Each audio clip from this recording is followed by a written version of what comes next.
Good evening dear aspirants. Anantha IAS അക്കാഡമിയുടെ daily news analysis സെഷനിലേക്ക് എല്ലാവരെയും സ്വാഗതം ചെയ്യുകയാണ്. നമുക്ക് സമയം കളയാതെ ഫസ്റ്റ് ആർട്ടിക്കിളിലേക്ക് പോകാം.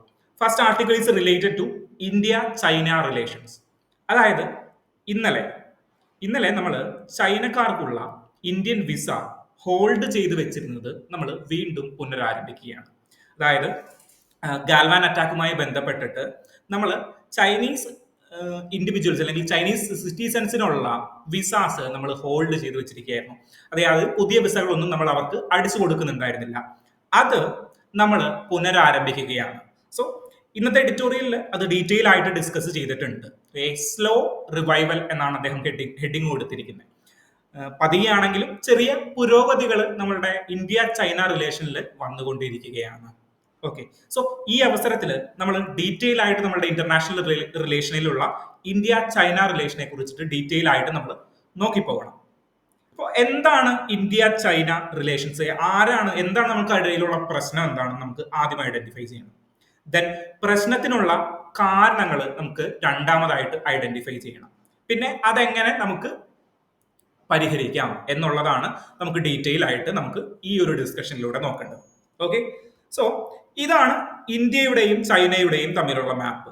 പെർട്ടിക്കുലർലി ഇന്ത്യ ടിബറ്റ് എന്ന് പറഞ്ഞു കഴിഞ്ഞാൽ ചൈനയുടെ ഒരു പാർട്ടാണ്. അതായത് 1950 മുതൽ ഒരു ഓട്ടോണമസ് ടെറിട്ടറി ആയിട്ട് ചൈന അംഗീകരിക്കുകയും പിന്നീട് ചൈനയുടെ ഒരു പ്രൊവിൻസ് ആയിട്ട് മാറുകയും ചെയ്ത സ്ഥലമാണ് ഈ ടിബറ്റ് എന്ന് പറഞ്ഞു കഴിഞ്ഞാൽ. നമ്മൾ കഴിഞ്ഞ ദിവസം ബുദ്ധിസം റിലേറ്റഡ് ആയിട്ട് ഇന്ത്യ ചൈന റിലേഷനെ നമ്മൾ ഡീറ്റെയിൽ ആയിട്ട് ഇരുന്നിട്ടുണ്ടായിരുന്നു. സോ ആ ഒരു ഓപ്പൺ എഡിറ്റോറിയലിൽ മാം എന്താ പറഞ്ഞേ, ബുദ്ധിസം നമ്മൾ അഡ്രസ്സ് ചെയ്യാതെ പോയി കഴിഞ്ഞാൽ, അതായത് ബുദ്ധിസത്തിന്റെ പ്രശ്നങ്ങൾ നമ്മൾ അഡ്രസ്സ് ചെയ്യാതെ പോയി കഴിഞ്ഞാൽ ഇന്ത്യൻ റിം സ്റ്റേറ്റുകൾ പെർട്ടിക്കുലർലി നേപ്പാൾ, ഭൂട്ടാൻ, ദെൻ ലഡാക്ക് റീജിയനിലുള്ള ബുദ്ധിസ്റ്റുകളെല്ലാം ചിലപ്പോൾ ഷിഫ്റ്റ് ചെയ്യാനായിട്ടുള്ള സാധ്യതകൾ ഉണ്ട്. സോ നൈബേഴ്സിനെ നമ്മൾ കണക്കിലെടുക്കേണ്ടത് ഏറ്റവും അത്യാവശ്യമാണെന്നാണ് കഴിഞ്ഞ ദിവസം നമ്മൾ ഡിസ്കസ് ചെയ്തപ്പോൾ പറഞ്ഞിട്ടുണ്ടായിരുന്നത്. നമുക്ക് നോക്കാം എങ്ങനെയാ വരുന്നതെന്ന് നമുക്ക് ഡീറ്റെയിൽ ആയിട്ട് നോക്കാം. അപ്പൊ ഞാൻ ആദ്യം ഒരു ചോദ്യം ചോദിക്കട്ടെ, എത്ര സംസ്ഥാനങ്ങളുമായിട്ടാണ് ഇന്ത്യ അല്ലെങ്കിൽ ഇന്ത്യയിലെ എത്ര സംസ്ഥാനങ്ങളാണ് ചൈനയുമായിട്ട് ബോർഡർ ഷെയർ ചെയ്യുന്നത്, അല്ലെങ്കിൽ ചൈനീസ് അതിർത്തി കടന്നു പോകുന്ന ഇന്ത്യയിലെ എത്ര സംസ്ഥാനങ്ങളുണ്ട്? ഇവിടെ നോക്കിയേ, എവിടെയൊക്കെ പോകുന്നുണ്ട്. മുകളില് ജമ്മു കാശ്മീർ പെർട്ടിക്കുലർലി ലഡാക്ക് റീജിയനിലൂടെ കടന്നു പോകുന്നുണ്ട്. ദെൻ അതിന് താഴേക്ക് വരുമ്പോൾ ഇവിടെയുള്ള സംസ്ഥാനത്തിന്റെ പേരെന്താണ്? ഈ മൗസ് പോയിന്റർ കാണുന്നുണ്ടോ? ഈ സംസ്ഥാനത്തിന്റെ പേരെന്താണ്? ഹിമാചൽ പ്രദേശ്. അതിന് താഴെ ആരാണ്? ഉത്തർപ്രദേശ്. അപ്പൊ എത്ര സംസ്ഥാനങ്ങളായി?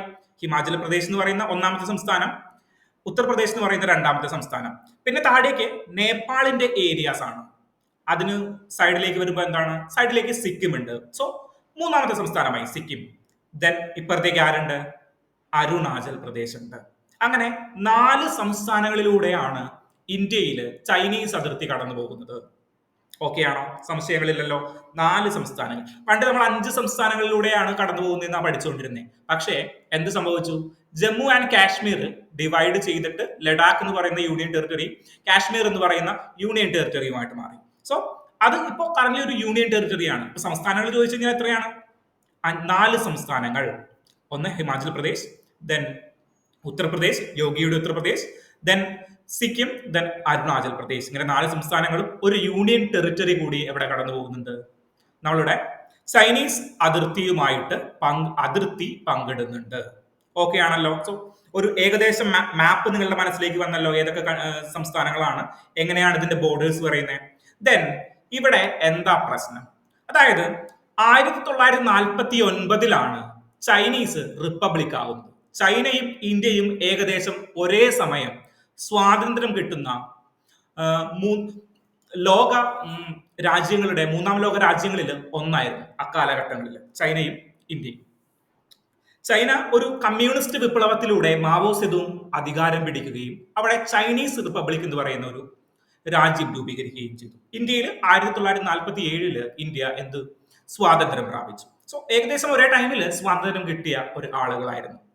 ഓക്കെ, സോ അതുവരെ ചൈനയും ഇന്ത്യയും തമ്മിലുള്ള ഒരു ബോർഡർ ഇഷ്യൂ ഉണ്ട്. അതായത് ബോർഡേഴ്സ് നമ്മളുടെ ഇടയിൽ ഈക്വലി ഡിഫൈൻ ചെയ്തിട്ടില്ല. അത് തുടർന്ന് പോന്നിരുന്നു. അപ്പോ സ്വാതന്ത്ര്യം കിട്ടിക്കഴിഞ്ഞിട്ട് 1954 നമ്മള് ഇന്ത്യയും ചൈനയുമായിട്ട് പഞ്ചശീൽ പ്രിൻസിപ്പിൾ സൈൻ ചെയ്തു. അതായത് 5 പ്രധാനപ്പെട്ട പോയിന്റുകൾ അടങ്ങുന്ന പഞ്ചശീൽ, പഞ്ച് മീൻസ് 5, 5 പ്രിൻസിപ്പിൾ അടങ്ങുന്ന ഒരു എഗ്രിമെന്റ് നമ്മൾ ഇന്ത്യയും ചൈനയുമായിട്ട് നമ്മൾ സൈൻ ചെയ്തു. അതിൽ എന്തൊക്കെയാ പറഞ്ഞിട്ടുണ്ടായിരുന്നത്? അതിൽ നോൺ അഗ്രഷൻ പാടില്ല, ദെൻ ഇന്റേണൽ മാറ്റേഴ്സിൽ നിങ്ങൾ കൈ കടത്താനായിട്ട് പാടില്ല, ബോർഡേഴ്സ് ഈക്വലി ഡിഫൈൻ ചെയ്യും, പിന്നെ സോവറിനിറ്റിയെയും ഇന്റഗ്രിറ്റിയെയും അംഗീകരിക്കണം. അങ്ങനെ 5 പ്രിൻസിപ്പിളുകളാണ് ഈ പഞ്ചശീൽ പ്രിൻസിപ്പിളിൽ പറഞ്ഞിട്ടുണ്ടായിരുന്നത്. ദെൻ പിന്നീട് എന്ത് സംഭവിച്ചു? ഈ ടെൻഷൻസ് എസ്കലേറ്റ് ചെയ്യാൻ തുടങ്ങി. ടെൻഷൻസ് എസ്കലേറ്റ് ചെയ്തിട്ട് 1962 ആദ്യമായിട്ട് ഇന്ത്യ ചൈന യുദ്ധം നടക്കുകയാണ്. ഇന്ത്യ ചൈന വാർ നടക്കുന്നത് എന്താണ്? 1962. അന്ന് ഇന്ത്യയുടെ ഡിഫൻസ് മിനിസ്റ്റർ ആയിട്ടുണ്ടായിരുന്നത് മലയാളി ആയിട്ടുള്ള ഒരാളായിരുന്നു, VK കൃഷ്ണ മേനോനായിരുന്നു അന്ന് ഇന്ത്യയുടെ ഡിഫൻസ് മിനിസ്റ്റർ ആയിട്ട് ഉണ്ടായിരുന്നത്. ഓക്കെ, സോ 1962 യുദ്ധം നടക്കുകയാണ്. എന്തിനു വേണ്ടിയിട്ടായിരുന്നു യുദ്ധം നടന്നിട്ടുണ്ടായിരുന്നത്? അതായത് ഞാൻ നേരത്തെ പറഞ്ഞു, ഇന്ത്യയുടെയും ചൈനയുടെയും ബോർഡേഴ്സ് ഡിഫൈൻ ചെയ്തിട്ടുണ്ടായിരുന്നില്ല. സോ നമുക്ക് ചില പ്രശ്നങ്ങളുള്ള ഏരിയാസ് ഉണ്ടായിരുന്നു, വിച്ച് മീൻസ് നമ്മളുടെ ഈ ഈസ്റ്റേൺ പാർട്ടായിട്ടുള്ള അരുണാചൽ പ്രദേശിലും നമ്മളുടെ വെസ്റ്റേൺ സെക്ടർ ആയിട്ടുള്ള അക്സായി ചിൻ ഏരിയ, അതായത് കാശ്മീർ, ഈ ഏരിയ കണ്ടില്ലേ, ഇതിൽ ഈ റെഡ് കളർ കാണിച്ചിരിക്കുന്നതാണ് അക്സായി ചിൻ ഏരിയ. സോ ഈ 2 ഭാഗങ്ങളിലും നമുക്ക് ഇന്ത്യയും ചൈനയുമായിട്ട് പ്രശ്നങ്ങൾ ഉണ്ടായിരുന്നു. ബാക്കിയുള്ള സ്ഥലങ്ങളിൽ സെൻട്രൽ സെക്ടറിൽ ചെറിയ ചെറിയ പ്രശ്നങ്ങളുണ്ട്, ചില ഏരിയാസ് അങ്ങോട്ടേക്കാണോ എൻക്ലേവുകളെ സംബന്ധിച്ചുള്ള ചില പ്രശ്നങ്ങളുണ്ട്. മേജർ ആയിട്ട് ഈ 2 ഏരിയകളിൽ നമുക്ക് ബോർഡർ ലൈനിൽ പ്രശ്നങ്ങൾ ഉണ്ടായിരുന്നു. സോ അതിന്റെ ഭാഗമായിട്ട് ആണ് നമ്മൾ എന്ത് തുടങ്ങുന്നത്? ഈ യുദ്ധം തുടങ്ങുന്നത്. യുദ്ധം ഒരു അപ്രതീക്ഷിതമായിട്ടുള്ള ഒരു യുദ്ധമായിരുന്നു. അതായത് ഇന്നലെ വരെ പഞ്ചശീൽ പ്രിൻസിപ്പിളിൽ കൈകോർത്തിരുന്ന ഇന്ത്യയും ചൈനയും, അന്ന് ഇന്ത്യയും ചൈനയും വിളിച്ചിരുന്നത് ഇന്ത്യ ചൈന ബായ് ബായ് എന്നാണ്, അതായത് സഹോദരങ്ങളാണ് എന്നുള്ള രീതിയിലാണ് അതുവരെ പോയിക്കൊണ്ടിരുന്നത്. പക്ഷേ 1962 പെട്ടെന്ന് യുദ്ധം പൊട്ടിപ്പുറപ്പെട്ടു. ചൈന അരുണാചൽ പ്രദേശ് പിടിച്ചടക്കുകയും അക്സായി ചിൻ പിടിച്ചടക്കുകയും ചെയ്തു. സോ ഇന്ത്യക്ക് അധികം മുന്നോട്ട് പോകാൻ സാധിച്ചിട്ടില്ലാത്ത ഒരു യുദ്ധമായിരുന്നു അത്. അവസാന നിമിഷം വരെ ജവഹർലാൽ നെഹ്റു യുദ്ധം ഉണ്ടാകില്ല എന്നുള്ളൊരു തീരുമാനത്തിൽ തന്നെയായിരുന്നു. കാരണം അത്രയും റിലേഷൻ, നമ്മുടെ ഫോറിൻ റിലേഷൻ ചൈനയുമായിട്ട് അത്രയും തീവ്രമായിരുന്നു. ഓക്കെ, സോ അങ്ങനെയാണ് 1962 യുദ്ധങ്ങൾ ഉണ്ടാകുന്നത്. ദെൻ ഒരു 10-15 വർഷത്തോളം നമ്മൾ വലിയ ബന്ധം ചൈനയുമായിട്ട് വെച്ചില്ല. അവർ അരുണാചൽ പ്രദേശ് പിടിച്ചെടുക്കുകയും പിന്നീട് അരുണാചൽ പ്രദേശിൽ നിന്ന് പിൻവാങ്ങുകയും ചെയ്തു. ഓക്കെ, സോ നമ്മളൊരു ഫുൾ ഡിപ്ലോമാറ്റിക് റിലേഷൻ വീണ്ടും ആരംഭിക്കുന്നത് 1976 എന്നാണ് നമ്മളൊരു ഫുൾ ഡിപ്ലോമാറ്റിക് റിലേഷൻ വീണ്ടും ആരംഭിക്കുന്നത് 1976. ഓക്കെ, എന്താണ് നമ്മൾ വീണ്ടും അത് തുറക്കാനായിട്ടുള്ള ഒരു കാരണം, അവരുടെ ഡിപ്ലോമാറ്റിക് റിലേഷൻസ് തുറക്കാനായിട്ടുള്ള കാരണം ട്രേഡ് തന്നെയാണ്. കാരണം ചൈന അക്കാലത്ത് വലിയൊരു കമ്പോളമായിരുന്നു, അല്ലെങ്കിൽ എക്സ്പോർട്ടിംഗ് കൺട്രി ആയിരുന്നു ചൈന. അതായത് ചൈനീസ് ഉൽപ്പന്നങ്ങൾ എന്ന് നമ്മൾ പറയുമല്ലോ. കാരണം ഇന്നും ഇന്ത്യയുടെ ഏറ്റവും വലിയ ബൈലാറ്ററൽ ട്രേഡ് ആരുമായിട്ടാണ്? ചൈനയുമായിട്ടാണ്. നമ്മൾ ഏറ്റവും കൂടുതൽ ഗുഡ്സ് ഇമ്പോർട്ട് ചെയ്യുന്നത് ആരുമായിട്ടാണ്? ചൈനയുമായിട്ടാണ്. ഓക്കെ, സോ ആ ഒരു ഗുഡ്സിന്റെ ഒഴുക്ക്, നമുക്ക് ചീപ്പായിട്ടുള്ള ഗുഡ്സ് വില കുറച്ച് കിട്ടുന്ന ഏറ്റവും അടുത്തുള്ള കൺട്രി ഏതാണ്? ചൈനയാണ്. സോ നമ്മൾ അവരെ ചൂസ് ചെയ്യുന്നു. സോ 1984 ആയി കഴിഞ്ഞപ്പോഴേക്കും നമുക്ക് മനസ്സിലായി അവരോട് ഇങ്ങനെ ഇടഞ്ഞു നിന്നിട്ട് കാര്യമില്ല. അവരെ എന്ത് ചെയ്തു? Most favoured nation trade agreement, അതായത് നമ്മൾ ഇന്ത്യയും UK-യും ട്രേഡ് എഗ്രിമെന്റ് വെക്കുന്നില്ലേ, അതേപോലെ ചൈനയുമായിട്ട് ട്രേഡ് എഗ്രിമെന്റ് വെച്ചു. എന്താണ്? മോസ്റ്റ് ഫേവേർഡ് നേഷൻ എന്നുള്ള ട്രേഡ് എഗ്രിമെന്റ് നമ്മൾ വെച്ചു. എന്നാലും ചൈന നമ്മളുടെ ഒരു ശത്രുഭാഗത്ത് അല്ലെങ്കിൽ എതിർപക്ഷത്ത് നിൽക്കുന്ന ഒരു സമീപനമാണ് സ്വീകരിച്ചുകൊണ്ടിരുന്നത്. നമ്മൾ ന്യൂക്ലിയർ ടെസ്റ്റ് നടത്തി കഴിഞ്ഞപ്പോഴും ആണെങ്കിലും, അല്ലെങ്കിൽ രണ്ടാമത് ന്യൂക്ലിയർ ടെസ്റ്റ് നടത്തി കഴിഞ്ഞപ്പോൾ, എന്താണ് 1998 ന്യൂക്ലിയർ ടെസ്റ്റ് നടത്തി കഴിഞ്ഞപ്പോഴും ചൈന ക്രിട്ടിസൈസ് ആണ് ചെയ്തത്. കാരണം ഇന്ത്യ ഒരു സൂപ്പർ പവർ ആയി കഴിഞ്ഞു കഴിഞ്ഞാൽ, അല്ലെങ്കിൽ ഇന്ത്യ ഒരു ന്യൂക്ലിയർ പവർ ആയി കഴിഞ്ഞു കഴിഞ്ഞാൽ ആർക്കാണ് പ്രശ്നം? ചൈനയ്ക്കാണ് പ്രശ്നം. ഓക്കെ, സോ ഈ സമയത്തൊന്നും നമുക്ക് ഈ അക്സായി ചിൻ തിരിച്ചു തന്നിട്ടില്ല കേട്ടോ. അക്സായി ചിൻ അവിടെ തന്നെ കിടക്കണം. നമുക്ക് എന്താ തിരിച്ചു തന്നിരിക്കുന്നത്? അരുണാചൽ പ്രദേശ് മാത്രമാണ് തിരിച്ചു തന്നിരിക്കുന്നത്. പിന്നീട് ഈ ബന്ധങ്ങൾ സാധാരണ നിലയിൽ അങ്ങോട്ട് പോകുന്നു. ചില സമയത്ത് ചില പൊട്ടലും ചീറ്റലുകളും ഉണ്ടാവും. അത് നമ്മളുടെ ബൈലാറ്ററൽ ഡിസ്കഷൻസ് കൊണ്ട് നമ്മൾ അവസാനിച്ച് പോകും. മേജർ ഒരു ട്രെൻഡ് വരുന്നത് എവിടെയാണ്? 2017 കാലഘട്ടത്തിലാണ്. 2017 കാലഘട്ടത്തിൽ എന്താ സംഭവിച്ചതെന്ന് വെച്ച് കഴിഞ്ഞാൽ, പെട്ടെന്നൊരു മുന്നറിയിപ്പും കൂടാതെ നമ്മളുടെ ഈ ലൈൻ ഓഫ് ആക്ച്വൽ കൺട്രോളിൽ ഇവിടെ നമ്മളുടെ ഈ ബോർഡേഴ്സിനെ ഇന്ത്യയും ചൈനയുമായിട്ട് കലുഷിതമായിട്ടുള്ള ബോർഡേഴ്സിനെ വിളിക്കുന്ന പേരാണ് ലൈൻ ഓഫ് ആക്ച്വൽ കൺട്രോൾ. അതായത് അവിടെ പ്രത്യേകമായിട്ട് നമ്മൾ ഡിഫൈൻ ചെയ്തിട്ടില്ല. അതുകൊണ്ടാണ് there is a line but we not defined it actually. So we call them line of actual control. മനസ്സിലായോ? നമ്മൾ ഇന്ത്യയും പാകിസ്ഥാനുമായിട്ടുള്ള ലൈനെ എന്താ വിളിക്കുന്നത്? Line of control. നമുക്ക് ഒരു വെൽ ഡിഫൈൻഡ് ആയിട്ടുള്ള ഒരു ബോർഡർ ഉണ്ട്, അത് രണ്ട് രാജ്യങ്ങളും അക്സെപ്റ്റ് ചെയ്തിട്ടുണ്ട്. So we call it line of control. ഇപ്പുറത്തേക്ക് വരുമ്പോൾ നമ്മളത് രണ്ടുപേരും അക്സെപ്റ്റ് ചെയ്തിട്ടില്ല. ഇന്ത്യ അക്സെപ്റ്റ് ചെയ്യുന്ന ലൈൻ അല്ല നമ്മളുടെ ചൈന അക്സെപ്റ്റ് ചെയ്യുന്നത്. So we call it line of actual control. Okay ആണോ? സോ ഈ പറഞ്ഞു വന്നത് എന്താണ്? നമ്മളുടെ ഓക്കെ, 2017 എന്താണ് സംഭവിച്ചതെന്ന് വെച്ച് കഴിഞ്ഞാൽ ചൈനീസ് ഈ ലൈൻ ഓഫ് ആക്ച്വൽ കൺട്രോളിൽ ഒരുപാട് മിലിറ്ററി അവിടെ ഇറക്കി നിർത്തി. ദെൻ അവിടെ ചെറിയൊരു ക്ലാഷ് ഉണ്ടായി. അതായത് ഇന്ത്യൻ സൈന്യവും ചൈനീസ് സൈന്യവും തമ്മിൽ ചെറിയൊരു ക്ലാഷ് അവിടെ രൂപപ്പെട്ടു. അതിന്റെ മുകളിലാണ് ഈ ഗാൽവൻ വാലി അറ്റാക്കും ദെൻ ഡോക്ലാം സ്റ്റാൻഡ് ഓഫ് എന്ന് പറയുന്ന ഇമ്പോർട്ടന്റ് ആയിട്ടുള്ള 1-2 സാധനങ്ങൾ നടന്നു. സോ ഇത് കഴിഞ്ഞേ പിന്നെ ഇന്ത്യ കുറച്ചും കൂടി കടുപ്പിച്ചു. എന്ത് കടുപ്പിച്ചു? നമ്മളുടെ നിയന്ത്രണങ്ങൾ കടുപ്പിക്കുകയും നമ്മളുടെ ചൈനീസ് സിറ്റിസൺസിന് നമ്മൾ വിസ നിഷേധിക്കുകയൊക്കെ ചെയ്തിട്ടുണ്ടായിരുന്നു. അതാണ് ഇപ്പോൾ പയ്യെ ഒന്ന് അയഞ്ഞിരിക്കുന്നത്. ഓക്കെ, ഇതിന്റെ മേജർ കാരണവും എന്ത് തന്നെയാണ്? ട്രേഡ് തന്നെയാണ്. സോ ട്രേഡ് മാത്രമല്ല, ഇന്ത്യ ബൈലാറ്ററൽ റിലേഷൻസ് കുറച്ചും കൂടി മെച്ചപ്പെടുത്തുന്നതിന്റെ ഭാഗമായിട്ടൊക്കെ കൂടിയാണ്. പ്രധാനമായിട്ടും ട്രേഡാണ്. കാരണം ക്രിട്ടിക്കൽ മിനറൽസിന്റെ കാര്യത്തിൽ അങ്ങനെയുള്ള കാര്യങ്ങളിലെല്ലാം ചൈനീസിന് ഒരു മുൻകൈ ഉണ്ട്. സോ അത് നമ്മൾ യൂട്ടിലൈസ് ചെയ്യേണ്ടിയിരിക്കുന്നു. ടെക്നോളജിയുടെ കാര്യത്തിലാണെങ്കിലും ഈ ഒരു മുൻകൈ ആർക്കുണ്ട്? ചൈനയ്ക്കുണ്ട്. ഓക്കെ, സോ ബോർഡേഴ്സിനെ കുറിച്ചിട്ട് ഞാൻ പറഞ്ഞു. ഇനി എന്താണ് ഈ ബോർഡറിലെ പ്രശ്നം എന്ന് നമുക്കൊന്ന് ഡീറ്റെയിൽ ആയിട്ട് നോക്കണം. ഞാൻ പറഞ്ഞു 1962 എന്താ സംഭവിച്ചേ? ഇന്ത്യയും ചൈനയും വാറുണ്ടായി. എന്താണ്? ബോർഡേഴ്സുമായി ബന്ധപ്പെട്ടിട്ട്. അതായത് ബോർഡേഴ്സ് ഇന്ത്യയും ചൈനയും അംഗീകരിച്ചിട്ടില്ല. എന്തുകൊണ്ടാണ് ഇവർ അംഗീകരിക്കാത്തത്? ഇവന്മാർക്ക് ഒരു വട്ടമേശ സമ്മേളനം കൂടിയിട്ട് ഇന്ത്യയും ചൈനയും തമ്മിലുള്ള ബോർഡേഴ്സ് അംഗീകരിച്ചൂടെ? അതിന് ഇന്റേണലി ആയിട്ടൊരു കാര്യമുണ്ട്, അല്ലെങ്കിൽ ഹിസ്റ്റോറിക്കലി ഒരു കാര്യമുണ്ട്. ഇന്ത്യയും ചൈനയും തമ്മിലുള്ള ബോർഡേഴ്സ് നിർണയിക്കുന്നത് 1913 1913. അതായത് ഇന്ത്യയും ചൈനയും ബ്രിട്ടീഷിന്റെ ഒരു കൊളോണിയൽ രാജ്യമായിരുന്നു. സോ ഇന്ത്യയും ചൈനയും തമ്മിലുള്ള, അന്ന് ചൈനയില്ല, അന്ന് ടിബറ്റ് ഉണ്ട്. ദെൻ അപ്പുറത്ത് ചൈന എന്ന് പറഞ്ഞൊരു രാജ്യമുണ്ട്. ഓക്കെ, അന്ന് ടിബറ്റും ഉണ്ട്. മനസ്സിലായോ? ടിബറ്റ് എന്ന് പറയുന്ന ഒരു കൺട്രി ഉണ്ട്. പിന്നെയാണല്ലോ ടിബറ്റ് ഇത് ഔട്ടോണമസ് റീജിയൻ ആയിട്ട് അക്സെപ്റ്റ് ചെയ്യുന്നത്. ഓക്കെ, സോ ഇന്ത്യ എന്ന് പറയുന്ന ഒരു ഇൻഡിപെൻഡന്റ് രാജ്യമില്ല, ചൈന എന്ന് പറയുന്ന ഒരു ഇൻഡിപെൻഡന്റ് രാജ്യമില്ല. ഓക്കെ, സോ ഇതെല്ലാം ബ്രിട്ടീഷ് യൂണിയന്റെ ടെറിട്ടറിയുടെ അണ്ടറിലുള്ള രാജ്യങ്ങളായിരുന്നു. അതിനുശേഷം 1913 ഷിംലയിൽ ഈ ബോർഡർ ഡിസ്പ്യൂട്ട് ഒന്ന് പരിഹരിക്കാനായിട്ട്, എവിടെയാണ് ബോർഡർ എന്ന് കൃത്യമായിട്ട് നിർണ്ണയിക്കാനായിട്ട് ഒരു കമ്മിറ്റി രൂപീകരിച്ചു, അല്ലെങ്കിൽ ഒരു ഡിസ്കഷൻ നടന്നു. ഓക്കെ, എവിടെയാണ്? ഷിംലയിൽ. ഷിംല എന്ന് പറയുന്നത് എവിടെയാണ്? ഷിംല എന്ന് പറഞ്ഞു കഴിഞ്ഞാൽ ബ്രിട്ടീഷിന്റെ ഈ സമ്മർ ടൈമിൽ അഡ്മിനിസ്ട്രേഷൻ നടക്കുന്ന സ്ഥലമാണ് ഈ ഷിംല എന്ന് പറഞ്ഞു കഴിഞ്ഞാൽ. അതായത് ഇന്ത്യയിൽ ചൂട് കൂടി കഴിയുമ്പോൾ നമ്മളുടെ ബ്രിട്ടീഷ് ഓഫീസേഴ്സിന് അത് താങ്ങാൻ പറ്റില്ലല്ലോ. കാരണം ഇംഗ്ലണ്ടിലെ തണുപ്പും ഈക്വൽ ആയിട്ടുള്ള ഒരു കാലാവസ്ഥയിൽ നിന്നുമാണ് അവർ എവിടേക്ക് വന്നേ? ഇന്ത്യയിലേക്ക് വന്നേ. സോ ഇന്ത്യയിൽ ചൂട് കൂടി കഴിയുമ്പോൾ എല്ലാ അഡ്മിനിസ്ട്രേറ്റേഴ്സും എല്ലാ കെട്ടും പാണ്ടൊക്കെ എടുത്തിട്ട് എങ്ങടേക്ക് പോകും? ഷിംലയിലേക്ക് പോകും. സോ 1913 ഷിംലയില് വെച്ചിട്ട് ഒരു ഡിസ്കഷൻ നടന്നു. എന്തിനു വേണ്ടിയിട്ട്?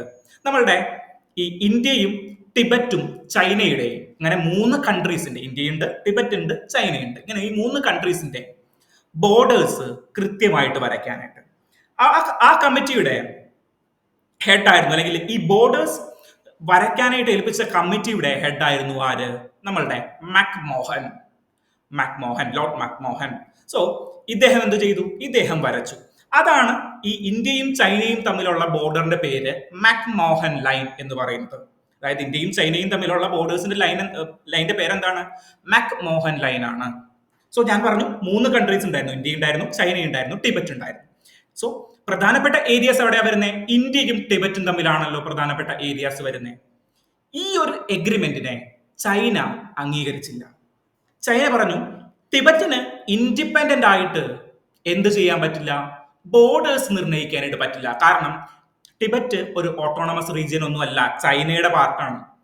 സോ ഇന്ത്യക്കും ടിബറ്റിനും തമ്മിൽ എന്തെങ്കിലും പ്രശ്നം ഉണ്ടെങ്കിൽ ഇന്ത്യക്കാര് ചൈനയോടാണ് ചോദിക്കേണ്ടത്. അല്ലെങ്കിൽ ബ്രിട്ടീഷുകാർ ഒരു വട്ടമേശ സമ്മേളനം വിളിച്ചിട്ട് ടിബറ്റും ഇന്ത്യയും ഒപ്പിട്ട് കഴിഞ്ഞു കഴിഞ്ഞാൽ നമ്മളിവിടെ ബോർഡേഴ്സ് ഒന്നും നിലനിൽക്കില്ല, ഞങ്ങളുമായിട്ട് വേണം ഒപ്പിടാൻ എന്ന് പറഞ്ഞു. ആര്?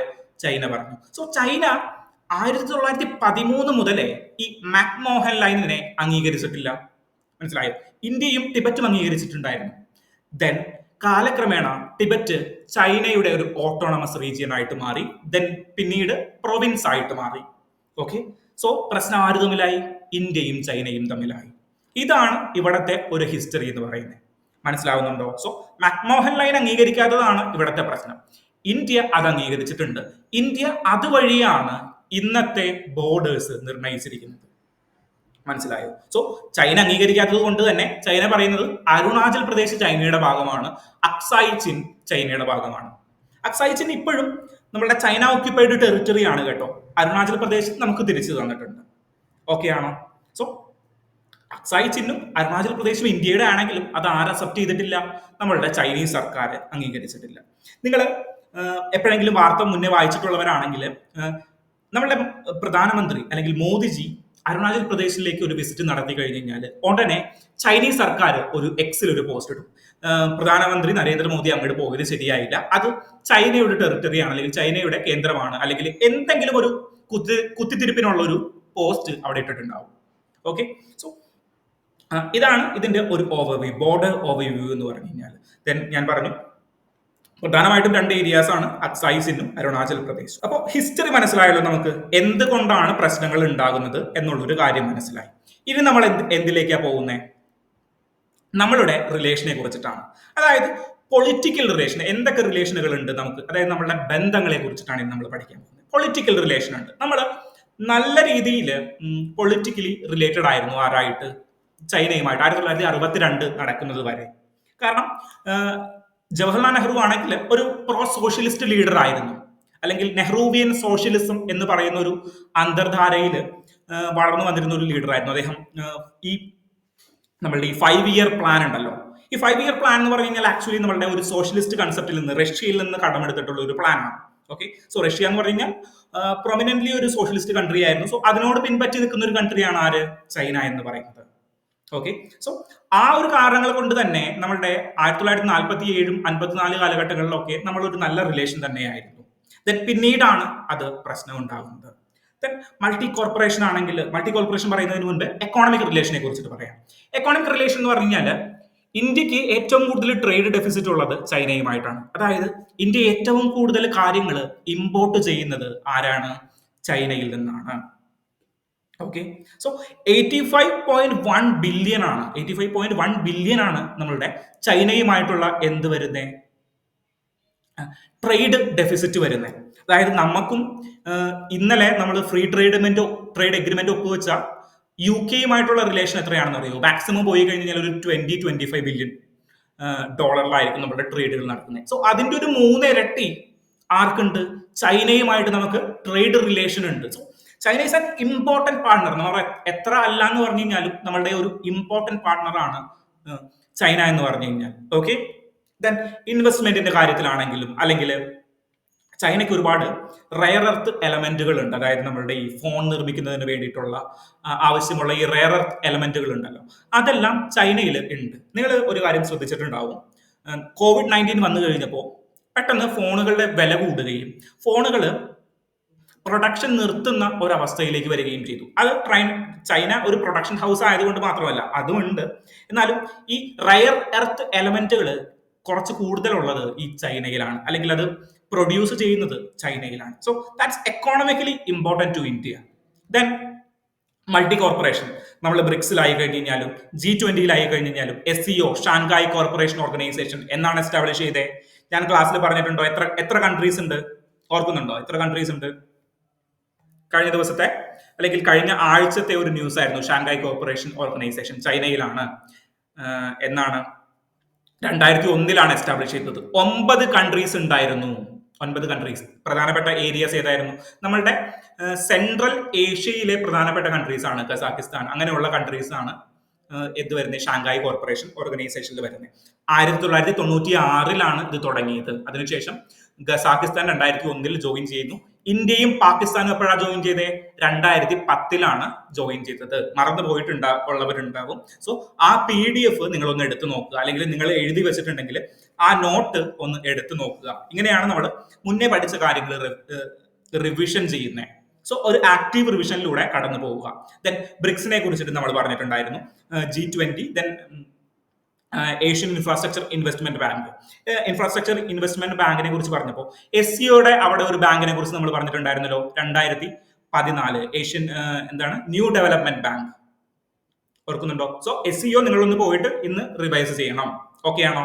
സോ ഇങ്ങനെയുള്ള കോർപ്പറേഷൻ അല്ലെങ്കിൽ ഇങ്ങനെയുള്ള ഏരിയാസിൽ ഇന്ത്യയും ചൈനയുമായിട്ട് കണക്ഷൻ നടക്കുന്നുണ്ട്. ദെൻ വേറെ ഏതാണ്? കൾച്ചറൽ കോർപ്പറേഷൻ ഉണ്ട് നമുക്ക്. നമ്മൾ കഴിഞ്ഞ ദിവസം പറഞ്ഞത് ബുദ്ധിസം. ഇന്ത്യയിൽ നിന്ന് പോയ ബുദ്ധിസമാണ് എവിടെ ഇപ്പൊ നിൽക്കുന്നത്? റിലീജിയസ്ലി അവിടെ ഒരു പ്രൊമിനന്റ് റിലീജിയൻ ആയിട്ട് നിൽക്കുന്നത്. ദെൻ കൾച്ചറൽ എക്സ്ചേഞ്ച്, അതായത് ഇന്ത്യൻ മൂവീസ് എന്നൊക്കെ പറഞ്ഞു കഴിഞ്ഞാൽ അവിടെ വലിയൊരു സംഭവമാണ്.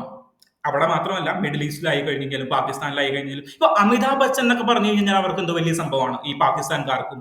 ദെൻ ഈസ്റ്റേൺ നമ്മുടെ സെൻട്രൽ ഏഷ്യയിലുള്ളവർക്കും അമിതാഭ് ബച്ചൻ എന്ന് പറഞ്ഞു കഴിഞ്ഞാൽ അവരുടെ ഒരു വീട്ടിലൊരു ആളെ പോലെയാണ്.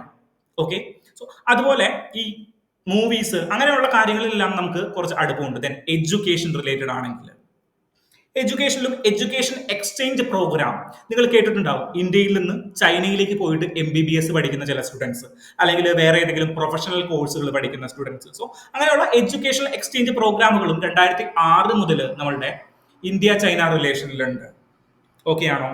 ദെൻ മിലിറ്ററി റിലേഷനിൽ നമുക്ക് ചൈനയുമായിട്ട് വലിയ കൊടുക്കൽ വാങ്ങലുകളില്ല. കാരണം 1962 നമ്മളൊരു യുദ്ധം ഉണ്ടായതുകൊണ്ട് അവരുടെ എക്യുപ്മെന്റ്സുകൾ യൂസ് ചെയ്യുകയോ അവരുടെ കാര്യങ്ങൾ നമ്മൾ ചെയ്യുകയോ ചെയ്തിട്ടില്ല. പക്ഷേ മിലിറ്ററി എക്സർസൈസുകൾ നമ്മൾ ഒരുമിച്ച് കണ്ടക്ട് ചെയ്തിട്ടുണ്ട്. എന്തിനാണ് മിലിറ്ററി എക്സർസൈസുകൾ നടത്തുന്നത്? അതായത് പരസ്പരം ഒരു വിശ്വാസത്തിന്റെ പുറത്താണ്, അല്ലെങ്കിൽ ഒരു ട്രസ്റ്റ് ബിൽഡ് ചെയ്യാനായിട്ടാണ് ഈ മിലിറ്ററി എക്സർസൈസുകൾ, ജോയിന്റ് മിലിറ്ററി എക്സർസൈസുകൾ നടത്തുന്നത്. ഓക്കെ, സോ മേജർലി ചൈനയുടെ ഈ ഡിഫൻസ് എക്സ്പോർട്ടും സ്ട്രാറ്റജിക് പാർട്ണറും ആരാണ്? പാകിസ്ഥാനാണ്. പക്ഷെ നമ്മൾ ഒരു സോഫ്റ്റ് പവർ എന്നുള്ള രീതിയിൽ ഒരു ട്രസ്റ്റ് ബിൽഡ് ചെയ്യാനായിട്ട് എന്തൊക്കെ എക്സർസൈസുകൾ, ഹാൻഡ് ഇൻ ഹാൻഡ് എക്സർസൈസുകൾ, അങ്ങനെ ഒരുപാട് എക്സർസൈസുകൾ, ഒരുപാടൊന്നുമില്ല, 1-2 എക്സർസൈസുകൾ ചൈനയുമായിട്ട് നമ്മൾ നടത്താറുണ്ട്. ഓക്കെ, സോ ഇതാണ് ചൈനയുടെ ഒരു ഓവറോൾ പിക്ചർ എന്ന് പറഞ്ഞു കഴിഞ്ഞാൽ, ഇന്ത്യ ചൈന റിലേഷനിലെ ഓവറോൾ പിക്ചർ എന്ന് പറഞ്ഞു കഴിഞ്ഞാൽ. ഓക്കെ ആണോ? അപ്പൊ നമ്മൾ ആദ്യം എന്ത് സംസാരിച്ചു? എന്താണ് ഇപ്പോൾ പ്രശ്നത്തിനുള്ള കാരണം? ഇന്ത്യയും ചൈനയും ഉള്ള പ്രശ്നങ്ങൾ ഉണ്ടെന്ന് നമുക്കറിയാം. അതിനുള്ള കാരണങ്ങളെ കുറിച്ച് പറയാം. മേജർലി നമ്മളുടെ പ്രശ്നം എന്താണ്? നമ്മളുടെ പ്രശ്നം ബോർഡേഴ്സ് ആണ്. നമ്മൾ തമ്മിലുള്ള പ്രശ്നം ബോർഡേഴ്സ് ഡിഫൈൻ ചെയ്തിട്ടില്ല.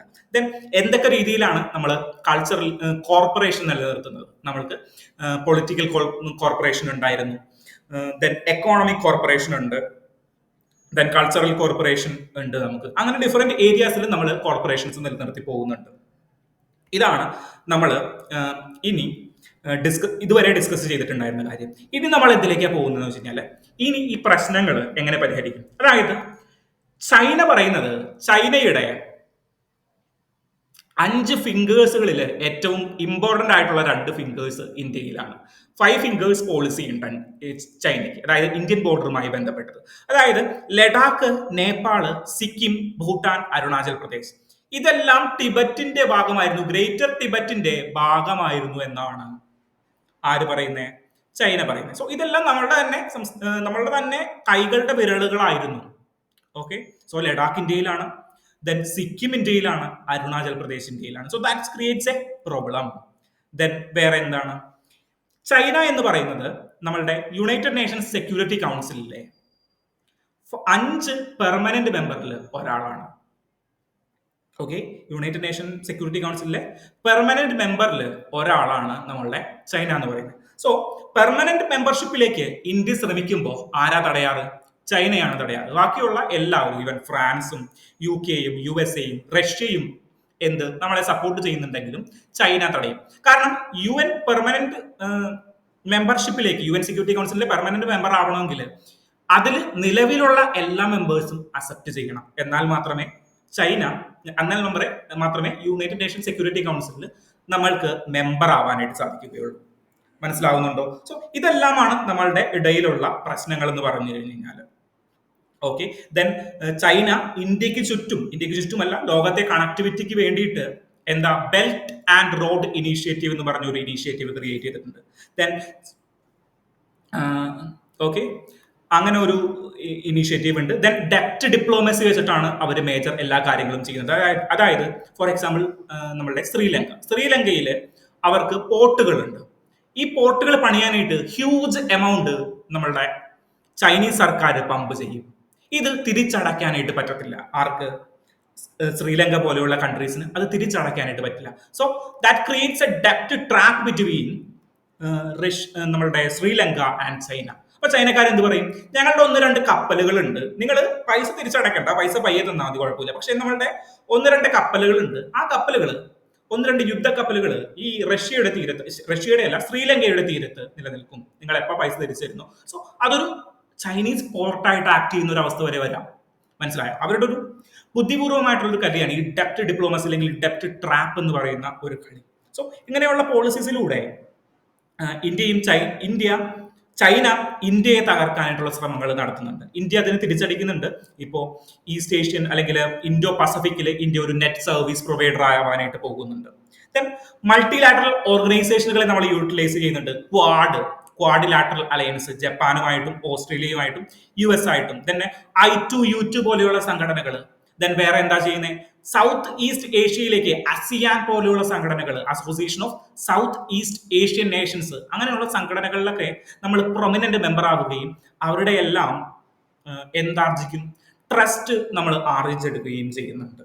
ഓക്കെ, സോ ചൈനയ്ക്ക് ഈ പ്രദേശങ്ങളിലെ പല പല കൺട്രീസുമായിട്ട് പ്രശ്നമുണ്ട്. ഇപ്പൊ തായ്വാനായിട്ട് പണ്ട് മുതലുള്ള പ്രശ്നമാണ്. തായ്വാൻ എന്ന് പറയുന്നത് ചൈനയുടെ കൺട്രി തന്നെയാണ്, അല്ലെങ്കിൽ ചൈനയുടെ പാർട്ടാണ് എന്ന് വരെ പറയുന്നുണ്ട്.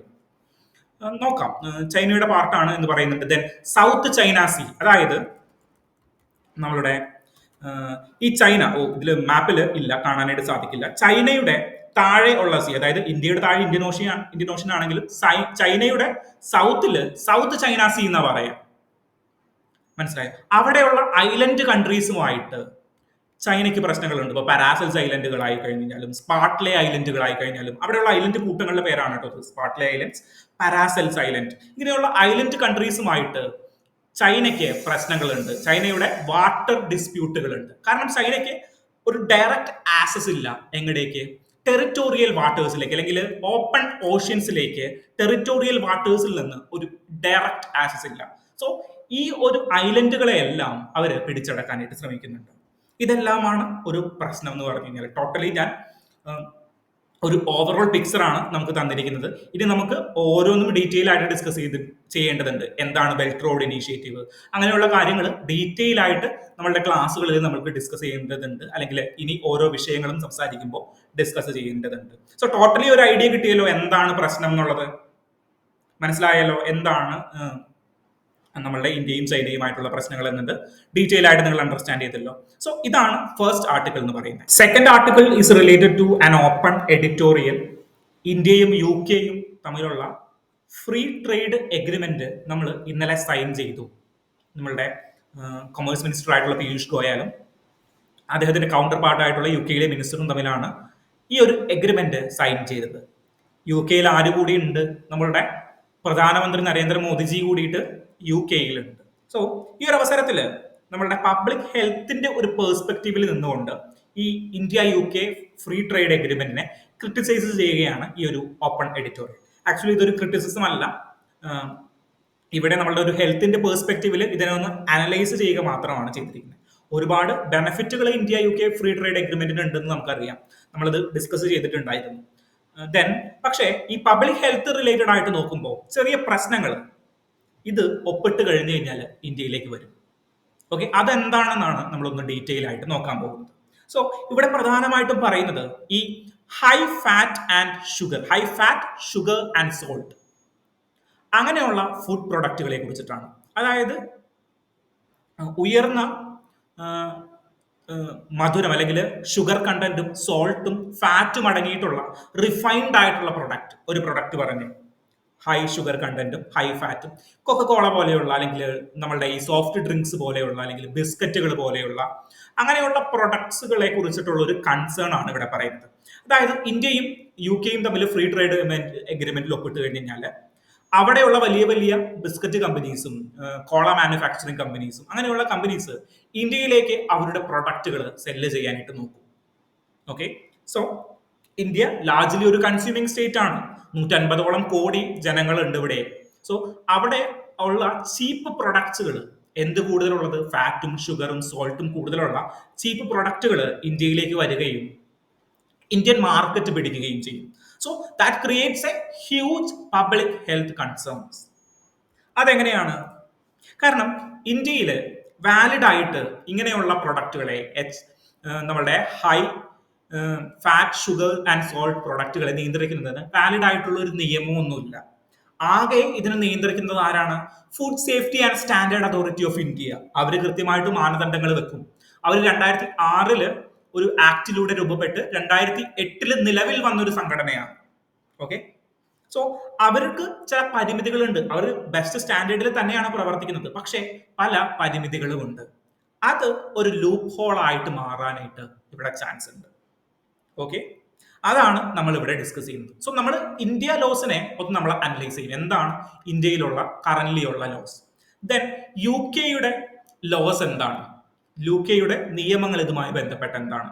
ദെൻ ലോകത്തെ ബെസ്റ്റ് പ്രാക്ടീസുകളെ നമ്മളൊന്ന് ഐഡന്റിഫൈ ചെയ്യും.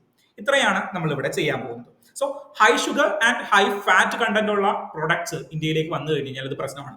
കഴിഞ്ഞ വീക്കിൽ നിങ്ങൾ ഓർക്കുന്നുണ്ടോ എന്നറിയില്ല, മുംബൈ സർക്കാർ, അതായത് മഹാരാഷ്ട്ര ഗവൺമെന്റ് അവിടുത്തെ സ്കൂളുകളിൽ ഷുഗർ ബോർഡ് നിർബന്ധമാണെന്ന് പറഞ്ഞു. അതായത് ഒരു പ്രൊഡക്റ്റ് നിങ്ങൾ വാങ്ങിക്കുന്നുണ്ടെങ്കിൽ ക്യാൻറ്റീനിൽ നിന്ന്, സ്കൂളിലെ ക്യാൻറ്റീനിൽ നിന്ന് വാങ്ങിക്കുന്നുണ്ടെങ്കിൽ അതിൽ എത്ര ഷുഗർ കണ്ടന്റ് ഉണ്ട് എന്ന് കൃത്യമായിട്ട് പ്രദർശിപ്പിച്ചിരിക്കണം.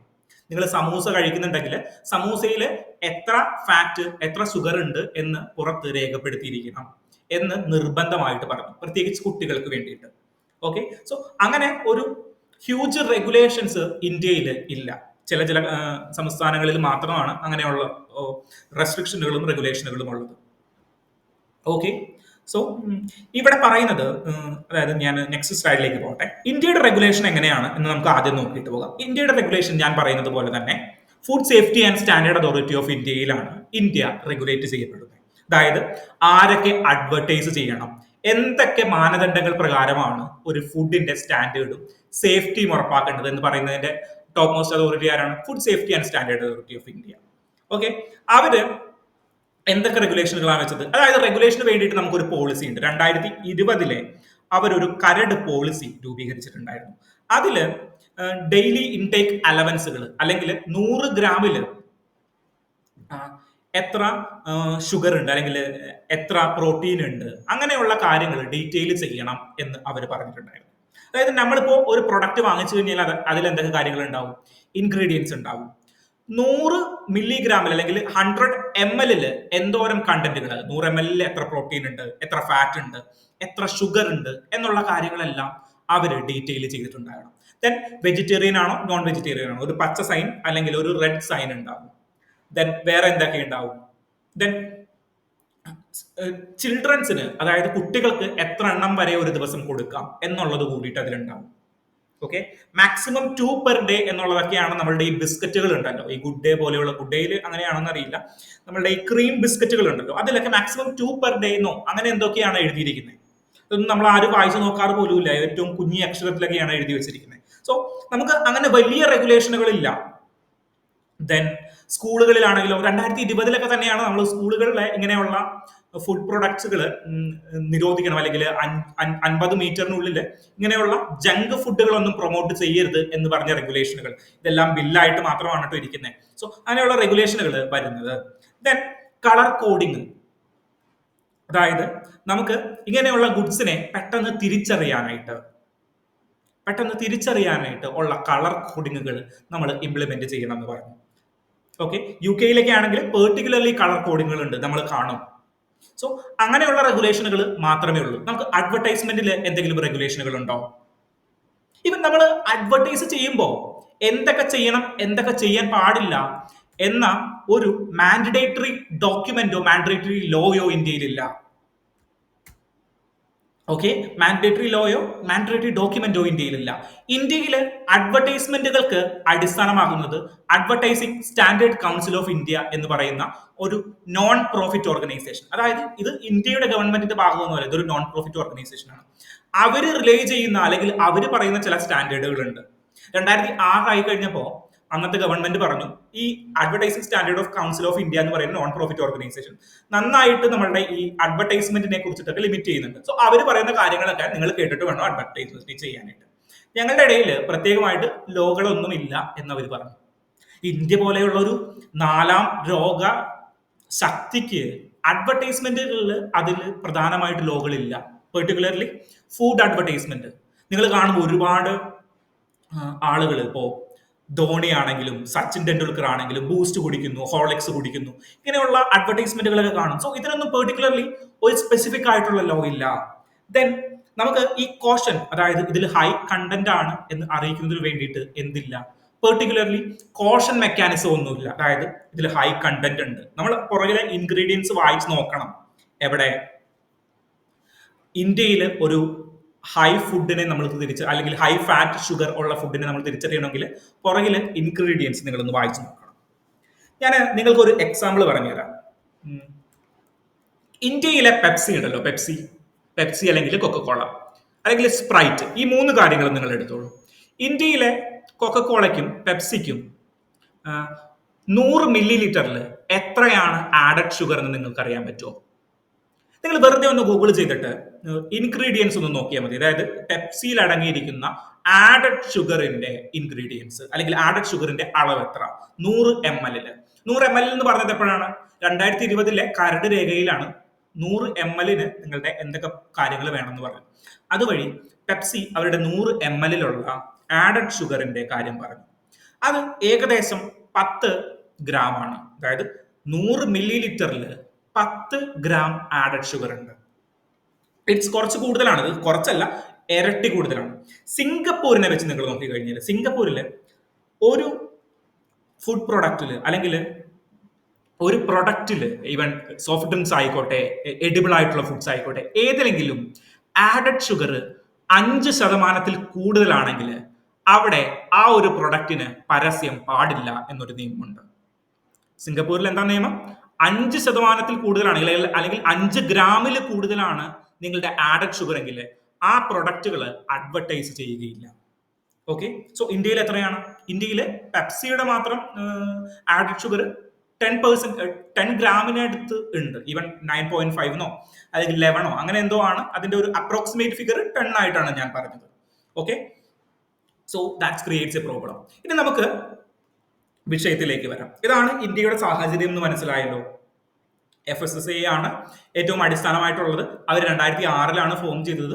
പക്ഷേ അവർക്ക് 2020 ഒരു പോളിസി അല്ലെങ്കിൽ ഒരു കരട് രേഖയാണ് അവരുടെ കയ്യിലിരിക്കുന്നത്.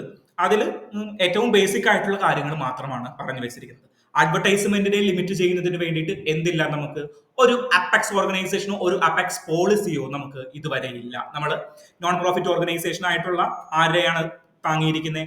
Advertising standard council of India. അത് പെർട്ടിക്കുലർലി ഒരു നോൺ പ്രോഫിറ്റ് ഓർഗനൈസേഷൻ മാത്രമല്ല, അവർക്ക് ഗംഭീരമായിട്ടുള്ള സ്റ്റാൻഡേർഡുകൾ ഉണ്ട് കേട്ടോ, ഇതിനൊന്നും കുറച്ച് കാണുകയല്ല. പക്ഷെ നമുക്കൊരു നാഷണൽ സ്പെസിഫിക് ആയിട്ട് നമുക്കൊരു പോളിസി ഉണ്ടോ? ഇല്ല. ഓക്കെ, സോ ഇനി നമുക്ക് UK എടുത്തൊന്ന് കമ്പയർ ചെയ്യാം. അതായത് UK ഇങ്ങനെയുള്ള ആഡഡ് ഷുഗർസിന് പ്രത്യേകമായിട്ട് പോളിസി ഉണ്ട്, പ്രത്യേകമായിട്ട് ലോസ് ഉണ്ട്. അതായത് ഈ high fat sugar and salt contained ആയിട്ടുള്ള ആളുകളുടെ അഡ്വർടൈസ്മെന്റ് ഓൺലൈനിൽ അവർ റെസ്ട്രിക്ട് ചെയ്തിരിക്കുകയാണ്. അതായത് സോഷ്യൽ മീഡിയ പ്ലാറ്റ്ഫോം വഴിയിട്ട് ഇത് അഡ്വർടൈസ് ചെയ്യാൻ പാടില്ല. ദെൻ TV ആഡ് കൊടുക്കുന്നുണ്ടെങ്കിൽ അത് രാത്രി 9 മണിക്ക് ശേഷമായിരിക്കണം കൊടുക്കേണ്ടത്. അതായത് എല്ലാവരും ഉറങ്ങിക്കഴിഞ്ഞതിന് ശേഷം മാത്രമായിരിക്കണം ഇങ്ങനെയുള്ള ഫുഡ് പ്രൊഡക്ട്സുകൾ അഡ്വർടൈസ് ചെയ്യാനായിട്ട് പാടുള്ളൂ. മനസ്സിലായോ? ദെൻ ഇങ്ങനെയുള്ള ഫുഡ് പ്രൊഡക്റ്റുകളെ ഐഡന്റിഫൈ ചെയ്യാനായിട്ട് അവർക്ക് front of pack nutrition labelling എന്ന് പറഞ്ഞ ഒരു ലേബലിംഗ് സിസ്റ്റം ഉണ്ട്. അതായത് 3 കളറിലായിരിക്കും ഇങ്ങനെയുള്ള പ്രൊഡക്ട്സുകൾ വെക്കുക. അതായത് red, amber and green. So high fat ഉള്ള അല്ലെങ്കിൽ ഹൈ ഷുഗർ ഉള്ള പ്രൊഡക്റ്റുകളെ ഏത് കളറിലായിരിക്കും? റെഡ് കളറിലായിരിക്കും ഐഡന്റിഫൈ ചെയ്യുക. അതായത് അവരുടെ കവർ മൊത്തം റെഡ് കളറിലായിരിക്കണം. ഓക്കെ, അല്ലെങ്കിൽ ഒരു ഹൈ വാർണിംഗ് ലെറ്റർ അവിടെ കൊടുത്തിരിക്കണം റെഡില്. അതായത് ആളുകൾക്ക് മനസ്സിലാകുന്ന രീതിയിൽ. കാരണം അവർ പുറകിലേക്ക് തിരിച്ചു പോകണ്ട.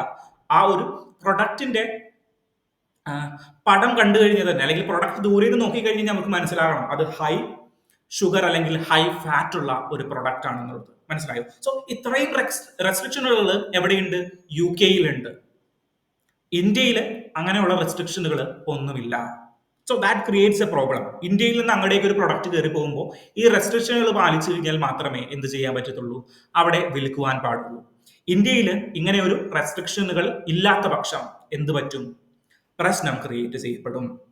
സോ അതിനെയാണ് ഇവിടെ ഒരു ക്രിറ്റിസിസം ആയിട്ട് പറയുന്നത്. ഓക്കെ, അപ്പോൾ ഇന്ത്യയും UK-യും നമ്മൾ അനലൈസ് ചെയ്തു. ദെൻ അഡ്വർടൈസ്മെന്റിൽ ചലഞ്ചസ് ഉണ്ട്. ഞാൻ പറഞ്ഞു അഡ്വർടൈസ്മെന്റിന് വേണ്ടിയിട്ട് ഒരു അപ്പെക്സ് ബോഡിയോ ഒരു അപ്പെക്സ് പോളിസിയോ നമുക്കില്ല. അഡ്വർടൈസിംഗ് സ്റ്റാൻഡേർഡ് കൗൺസിൽ ഓഫ് ഇന്ത്യയാണ് ഇത് ഡിവൈഡ് ചെയ്യുന്നത്. ദെൻ അഡ്വർടൈസ്മെന്റ് ചെയ്യുന്നത് ആരാണ്? സീനിയർ നമ്മളുടെ സെലിബ്രിറ്റീസ് ആണ്. ഇപ്പോ ബൂസ്റ്റ് അല്ലെങ്കിൽ ധോണി പോലെയുള്ള ആളുകൾ, സച്ചിൻ ടെണ്ടുൽക്കർ, വിരാട് കോഹ്ലി, ദെൻ അമിതാഭ് ബച്ചൻ, അങ്ങനെയുള്ള ആളുകളാണ് എന്ത് ചെയ്യുന്നത്? ഇങ്ങനെയുള്ള പ്രൊഡക്റ്റുകളെ പ്രൊമോട്ട് ചെയ്യുന്നത്. അവരവരെ യൂട്ടിലൈസ് ചെയ്യില്ലെങ്കിലും അല്ലെങ്കിൽ യൂസ് ചെയ്യില്ലെങ്കിലും അവര് അതിനെ പ്രൊമോട്ട് ചെയ്യും. സോ ഇങ്ങനെ ഒരു പ്രൊഡക്റ്റ് ഇപ്പൊ അമിതാഭ് ബച്ചൻ യൂസ് ചെയ്യുന്നത് കൊണ്ട് അല്ലെങ്കിൽ ഷാരൂഖ് ഖാൻ യൂസ് ചെയ്യുന്നത് കൊണ്ട് ഒരു ഇന്ത്യക്കാരൻ വാങ്ങിക്കുകയും അതിൽ നിന്ന് എന്തെങ്കിലും പ്രശ്നം ഉണ്ടായി കഴിഞ്ഞാൽ നമുക്ക് ഇങ്ങനെയുള്ളവരെ അക്കൗണ്ടബിൾ ആക്കാൻ പറ്റുമോ? അതായത് പ്രൊമോട്ട് ചെയ്ത ആളുകളെ അക്കൗണ്ടബിൾ ആക്കാൻ പറ്റുമോ? നിയമത്തില് പാടാണ്. നിയമമൊക്കെ ഉണ്ട്. കൺസ്യൂമർ പ്രൊട്ടക്ഷൻ റൈറ്റുകളിലൊക്കെ ചെറിയ ചെറിയ നിയമങ്ങൾ ഇതുമായി ബന്ധപ്പെട്ട് വരുന്നുണ്ട്. പക്ഷേ ആക്റ്റീവായിട്ട് ഒരു ലോസ് ഇല്ല. അഡ്വർടൈസിംഗ് റിലേറ്റഡ് ആയിട്ട് നമുക്ക് ഒന്നാമത്തെ നിയമമില്ല. നിയമം ഉണ്ടെങ്കിലോ, നിയമം ഉള്ള നിയമങ്ങളെ നമ്മളൊന്ന് അരിച്ചു പറയി കഴിഞ്ഞാലോ ലൂപ്പ് ഹോളുകളുള്ള നിയമങ്ങളാണ്. So that creates a problem. First problem എന്താണ്? ഫസ്റ്റ് പ്രോബ്ലം വാലിഡ് ആയിട്ടൊരു ലോ ഇല്ല, അല്ലെങ്കിൽ ഡിഫൈൻ ചെയ്യുന്ന ലോ ഇല്ല. ദെൻ അഡ്വർടൈസിംഗ് ചലഞ്ചുകൾ ഉണ്ട്. ദെൻ റേറ്റിംഗ്, അതായത് ഇവിടെ എങ്ങനെയാണ് 3 കളറുകളിൽ ഞാൻ കൊടുക്കുന്നു പറഞ്ഞല്ലോ. സോ അങ്ങനെ ഒരു കാര്യം ഇന്ത്യയിൽ വരണമെന്ന് 2020 മുതൽ നമ്മൾ ആഗ്രഹിക്കുന്നുണ്ട്. അതായത് high sugar high fat content ഉള്ള കാര്യങ്ങൾക്ക് നമ്മൾക്കൊരു ഇൻഡിക്കേഷൻ മാർക്കിംഗ് അല്ലെങ്കിൽ FOPNL എന്ന് പറയും. Which means front of pack nutrition labelling, FOPL, front of pack nutrition labelling. അതായത് പാക്കേജിന്റെ ഫ്രണ്ടിൽ തന്നെ ന്യൂട്രീഷൻ ലേബലിംഗ് കൊടുക്കണം, അല്ലെങ്കിൽ വാർണിംഗ് കൊടുക്കണം. പാക്കേജ് കാണുമ്പോൾ തന്നെ, ദൂരെ നിന്ന് കാണുമ്പോൾ തന്നെ മനസ്സിലാകുന്ന രീതിയിലുള്ള പാക്കേജിംഗ് കൊടുക്കണം. അതിനെതിരെ ഇന്ത്യ പറഞ്ഞു, ഇന്ത്യയിൽ ഇങ്ങനെ front of packaging nutrition labelling ഒന്നും കൊടുക്കണ്ട, പകരം നമുക്കൊരു 5 സ്റ്റാർ റേറ്റിംഗ് കൊടുക്കാം. അതായത് 5 സ്റ്റാറുകൾ, നമുക്കിപ്പോൾ ASCക്കൊക്കെ 5 സ്റ്റാർ ഉണ്ടല്ലോ, അതേപോലെ നല്ല പ്രൊഡക്റ്റുകളാണെങ്കിൽ 5 സ്റ്റാർ റേറ്റിംഗ്. സ്റ്റാർ റേറ്റിംഗ് അവരുടെ ന്യൂട്രീഷൻ കണ്ടന്റും ഫാറ്റിന്റെയും ഹൈ ഫാറ്റിന്റെയും ഷുഗറിന്റെ ഒക്കെ കണ്ടന്റ് വെച്ചിട്ട് നമുക്ക് എന്ത് കൊടുക്കാം? സ്റ്റാർ റേറ്റിംഗ് കൊടുക്കാം. സോ സ്റ്റാർ റേറ്റിംഗ് നമ്മൾ ആരെങ്കിലും നോക്കാറുണ്ടോ? സോ സാധാരണ ജനങ്ങൾ ഇപ്പോൾ ഒരു 5ാം ക്ലാസ്സിലുള്ള ഒരു കുട്ടി കടയിൽ പോയിട്ട് അദ്ദേഹത്തിന് ആ കുട്ടിക്ക് കൈയെത്തുന്ന ഒരു മിഠായി എടുക്കുകയാണ്. 4 സ്റ്റാർ റേറ്റിംഗ് ആണ്, ഞാൻ എടുക്കുന്നില്ല എന്ന് പറയാനായിട്ട് പറ്റുമോ? സോ അത് പ്രാക്ടിക്കലി ഇമ്പോസിബിൾ ആണ്. നമുക്കത് നടപ്പിലാക്കാനായിട്ട് ഇമ്പോസിബിൾ ആണ്. സോ നമുക്ക് കുറച്ചുകൂടി എളുപ്പമാണ് front of pack nutrition labelling. So അത് ഇന്ത്യയിൽ നടത്താനായിട്ട് ചില ആളുകൾ സമ്മതിക്കുന്നില്ല. എന്തുകൊണ്ടാണ് നടത്താത്തത് എന്നുള്ളത് വേറൊരു ചർച്ചാ വിഷയം തന്നെയാണ്. Okay, so this creates A serious health concerns. So നമ്മൾ എന്തൊക്കെ ചലഞ്ചുകളാണ് പറഞ്ഞത്? ഒന്നാമത്തെ ചലഞ്ച് നമ്മളുടെ റെഗുലേറ്ററി ഡിസ്പാരിറ്റീസിനെ കുറിച്ചിട്ടുള്ള ചലഞ്ചുകളാണ്. ദെൻ അഡ്വർടൈസ്മെന്റിനെ കുറിച്ചിട്ടുള്ള ചലഞ്ചുകൾ, ദെൻ ഇപ്പോ സ്റ്റാർ റേറ്റിംഗിനെ കുറിച്ചിട്ടുള്ള ചലഞ്ച്. ഈ 3 ചലഞ്ചുമാണ് പ്രധാനമായിട്ട് നമ്മളുടെ കയ്യിലുള്ളത്. നമ്മൾ ഇനി എന്താണ് ചെയ്യേണ്ടത്? ഇനി നമ്മൾ ചെയ്യേണ്ടത്, ഇങ്ങനെ ഒരു ഫ്രീ ട്രേഡ്മെന്റ് എഗ്രിമെന്റ് ഒപ്പുവെച്ച സമയത്തെങ്കിലും നമ്മളുടെ ഈ റെഗുലേഷനുകൾ ശക്തിപ്പെടുത്തണം. ദെൻ പബ്ലിക് ഹെൽത്തിനെ റിസ്കിൽ വെച്ചുകൊണ്ട് നമുക്കൊന്നും ചെയ്യാനായിട്ട് പറ്റത്തില്ല.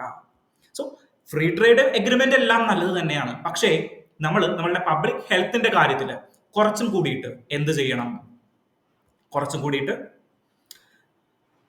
നമ്മൾ റെസ്ട്രിക്ഷനുകളെല്ലാം വലുതാക്കണം. ഇവിടെ ഒരു കേസ് സ്റ്റഡി കൂടി പറയുന്നുണ്ട്, മെക്സിക്കോയുടെ ഒരു കേസ് സ്റ്റഡി. അതായത് നോർത്ത് അമേരിക്കൻ രാജ്യങ്ങളുമായിട്ട് മെക്സിക്കോ ഒരു ഫ്രീ ട്രേഡ് എഗ്രിമെന്റിൽ 1992 ഒപ്പുവെച്ചു.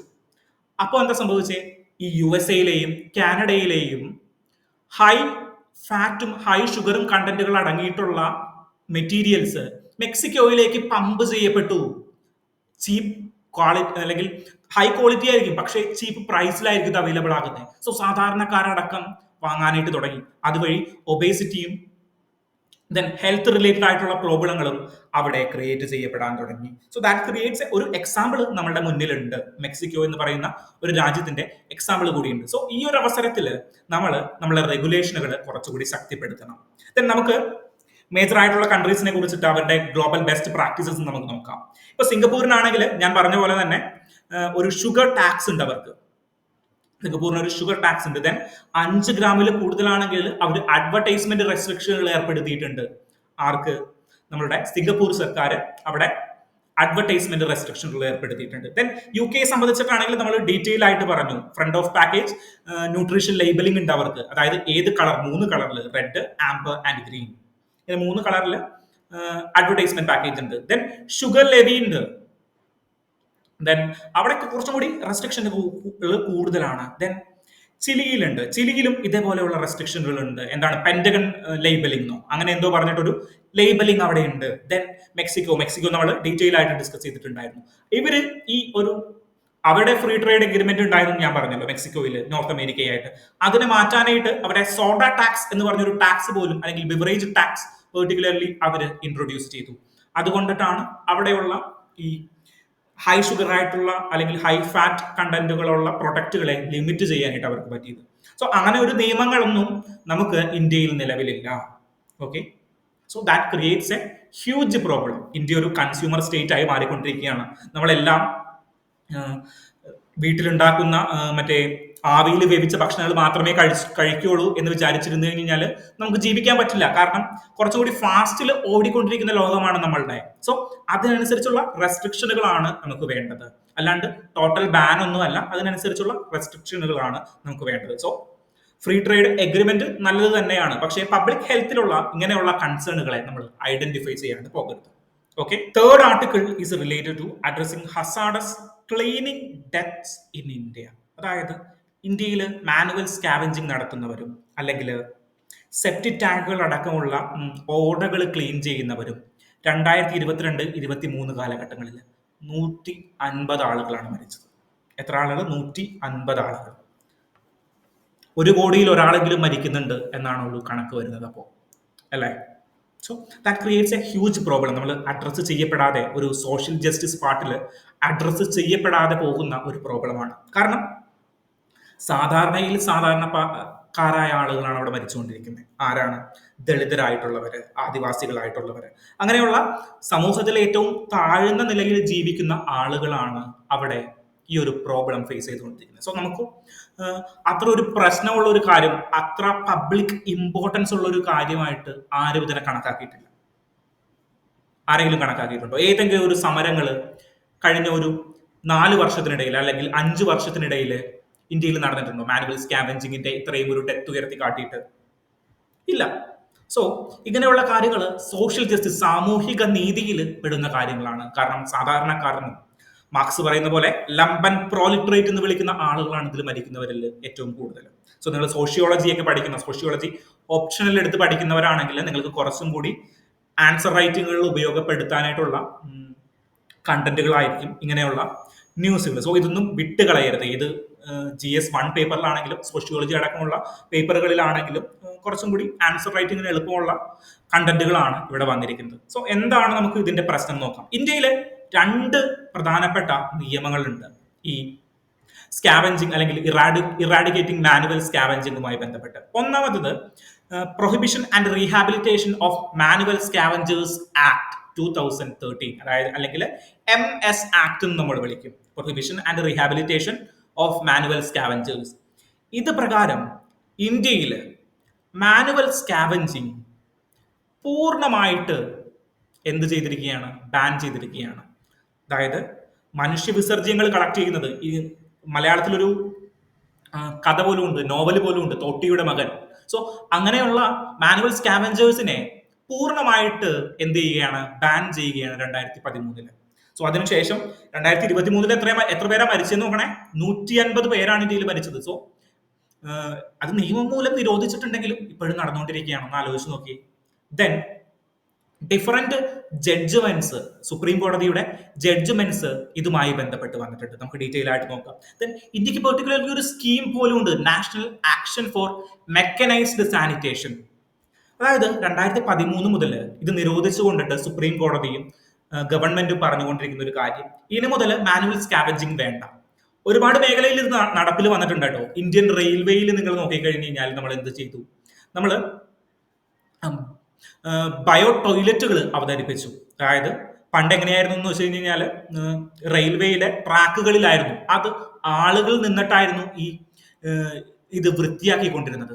So that creates a huge problem. അതെല്ലാം നമ്മൾ ഈ സ്വച്ഛ് ഭാരത് അടക്കമുള്ള സ്കീമുകൾ വന്നപ്പോൾ നമ്മൾ അതെല്ലാം നിരോധിക്കുകയും അതിനെല്ലാം മാറ്റം വരുത്തുകയും ചെയ്തു. സോ ഒരുപാട് ഇമ്പ്രൂവ്മെന്റ് ഉണ്ടായിട്ടുണ്ട്, ഇല്ല എന്നല്ല, ഒരുപാട് ഇമ്പ്രൂവ്മെന്റുകൾ ഉണ്ടായിട്ടുണ്ട്. അതിന് നമുക്ക് പെർട്ടിക്കുലർലി സർക്കാരുകളെയും ഗവൺമെന്റുകളെയും ഇതിനു വേണ്ടിയിട്ട് സഹായിച്ച നോൺ ഗവൺമെന്റ് ഓർഗനൈസേഷൻ, സഫായി കർമാചാരി ആന്തോളൻ എന്ന് പറയുന്ന അങ്ങനെയുള്ള ഇൻസ്റ്റിറ്റ്യൂഷനുകളെയും നമ്മൾ ഒരുപാട് പ്രശംസിക്കേണ്ട ആവശ്യകതയുണ്ട്. സോ എന്താ പ്രശ്നം എന്ന് വെച്ച് കഴിഞ്ഞാൽ, നമ്മൾ ഇത് നിയമം മൂലം നിരോധിച്ചിട്ടുണ്ട്, പക്ഷേ ഇപ്പോഴും നടന്നുകൊണ്ടിരിക്കുന്ന ഒരു സ്കീമാണ്. അതായത് നിയമം മൂലം നിരോധിച്ചിട്ടുണ്ടെങ്കിലും ഈ സെപ്റ്റിക് ടാങ്കിലെ സ്ലഡ്ജിങ്ങുകളൊക്കെ മാറ്റാനായിട്ട് ഇപ്പോഴും നമുക്ക് ആരെ യൂസ് ചെയ്യാം, ഹ്യൂമൻസിനെ യൂസ് ചെയ്യാം എന്നുള്ളൊരു കണക്കുണ്ട്. ഈ സ്ലഡ്ജിങ് മാറ്റുന്നതിനൊന്നും പ്രശ്നമില്ല എന്നുള്ളൊരു ലൂപ്പ് ഹോൾ വരെ അവിടെ കിടപ്പുണ്ട്. ഓക്കെ, സ്ലഡ്ജ് എന്ന് പറഞ്ഞു കഴിഞ്ഞാൽ ഈ സെപ്റ്റിക് ടാങ്കുകൾ കുറെ നാൾ അടിഞ്ഞു കൊടുക്കുമ്പോൾ അതിലുണ്ടാകുന്ന ഒരു റെസിഡ്യൂ മെറ്റീരിയൽ ആണ് ഈ സ്ലഡ്ജ് എന്ന് പറഞ്ഞു കഴിഞ്ഞാൽ. ഓക്കെ, സോ അതെല്ലാം നീക്കം ചെയ്യാനായിട്ട് നോർമലി ഇപ്പോഴും ആരാ പോയിക്കൊണ്ടിരിക്കുന്നത്, മനുഷ്യന്മാരാണ് പോയിക്കൊണ്ടിരിക്കുന്നത്. സോ ഒരു കംപ്ലീറ്റ് മെക്കനൈസേഷൻ ഈ ഒരു കാലഘട്ടത്തിൽ നമുക്ക് ആവശ്യമായിട്ടുണ്ട്. സോ ഇങ്ങനെ ഒരു ചോദ്യം വന്നു കഴിഞ്ഞാൽ, അല്ലെങ്കിൽ മാനുവൽ സ്കാവഞ്ചേഴ്സ് റിലേറ്റഡ് ആയിട്ട് ഇന്ത്യയുടെ പ്രശ്നങ്ങളെ അഡ്രസ്സ് ചെയ്യാനായിട്ട് ഒരു ചോദ്യം വന്നു കഴിഞ്ഞു കഴിഞ്ഞാൽ നിങ്ങൾ എഴുതേണ്ട 3 ഇമ്പോർട്ടൻറ്റ് കാര്യങ്ങളുണ്ട്. അതിൽ ഒന്നാമത്തെ കാര്യം എല്ലാവരും എഴുതും, അതായത് UPSC മെയിൻസ് എക്സാമിനേഷൻ എഴുതുന്ന എല്ലാവരും എഴുതുന്ന ഒരു കാര്യമാണ് manual scavengers prohibition and rehabilitation act 2013. രണ്ടാമത് നിങ്ങൾ എഴുതേണ്ടത് 2013 തന്നെ നടന്നിട്ടുള്ള സഫായി കർമാചാരി ആന്തോളൻ കേസാണ്. സോ സഫായി കർമാചാരി എഴുതി വെക്കുക, സഫായി Karmachari Andolan case 2014. Okay, so ഇവിടെ എന്താ പറഞ്ഞേ, ഇവിടെ മാനുവൽ സ്കാവഞ്ചേഴ്സിന് മരിക്കുന്നവർക്ക് കോമ്പൻസേഷൻ കൊടുക്കുന്നതുമായി ബന്ധപ്പെട്ട്, അല്ലെങ്കിൽ ടോട്ടലി നമ്മളുടെ സുപ്രീം കോടതിയും ഹൈക്കോടതികളും എന്ത് ചെയ്തു, ഒരു റെസ്ട്രിക്ഷൻ കൊണ്ടുവന്നു, അല്ലെങ്കിൽ ഡയറക്റ്റീവ്സ് ഉൾപ്പെടുത്തി. 10 ലക്ഷം രൂപ വരെ ആർക്ക് കോമ്പൻസേഷൻ കൊടുക്കണം, നമ്മളുടെ മാനുവൽ സ്കാവഞ്ചേഴ്സിലൂടെ കൊല്ലപ്പെടുന്ന ആളുകൾക്ക് കോമ്പൻസേഷൻ കൊടുക്കുവാനും, അല്ലെങ്കിൽ ഇങ്ങനെയുള്ള പ്രവർത്തികളിൽ, അല്ലെങ്കിൽ സെക്കൻഡ് ഹാൻഡ് ആയിട്ട് ഇങ്ങനെയുള്ള പ്രവർത്തികളിൽ ഏർപ്പെട്ടിരിക്കുന്നവർക്ക് കൃത്യമായിട്ടുള്ള ഹെൽത്ത് റിലേറ്റഡ് ആയിട്ടുള്ള ഫെസിലിറ്റീസും അല്ലെങ്കിൽ പ്രൊട്ടക്ഷൻ ഉൾപ്പെടെയുള്ള കാര്യങ്ങൾ ഉറപ്പാക്കുന്നതിന് വേണ്ടിയിട്ടുള്ള ഒരു സുപ്രീം കോടതി ജഡ്ജ്മെന്റ് ആണ് സഫായി കർമാചാരി ആൻഡ് ആന്തോളൻ കേസ്. ഓക്കെ, ഇനി അടുത്തത് പറയാൻ പോകുന്നത് ഏറ്റവും ഇമ്പോർട്ടന്റ് ആയിട്ടുള്ള 2023 ബൽറാം സിംഗ് എന്ന് പറയുന്ന ഒരു ആള് കോടതിയിലേക്ക് പോയിട്ട് എന്ത് പറഞ്ഞു, കോടതി നിങ്ങൾ 2013 ഇത് നിരോധിച്ചിരിക്കുകയാണ്, ഇപ്പോഴും ആളുകൾ ചെയ്തുകൊണ്ടിരിക്കുന്നു, ഫുള്ളി എന്ത് ചെയ്യുകയാണ്, ഈ നിരോധനം ഏർപ്പാടായിട്ടില്ല. So that creates a problem.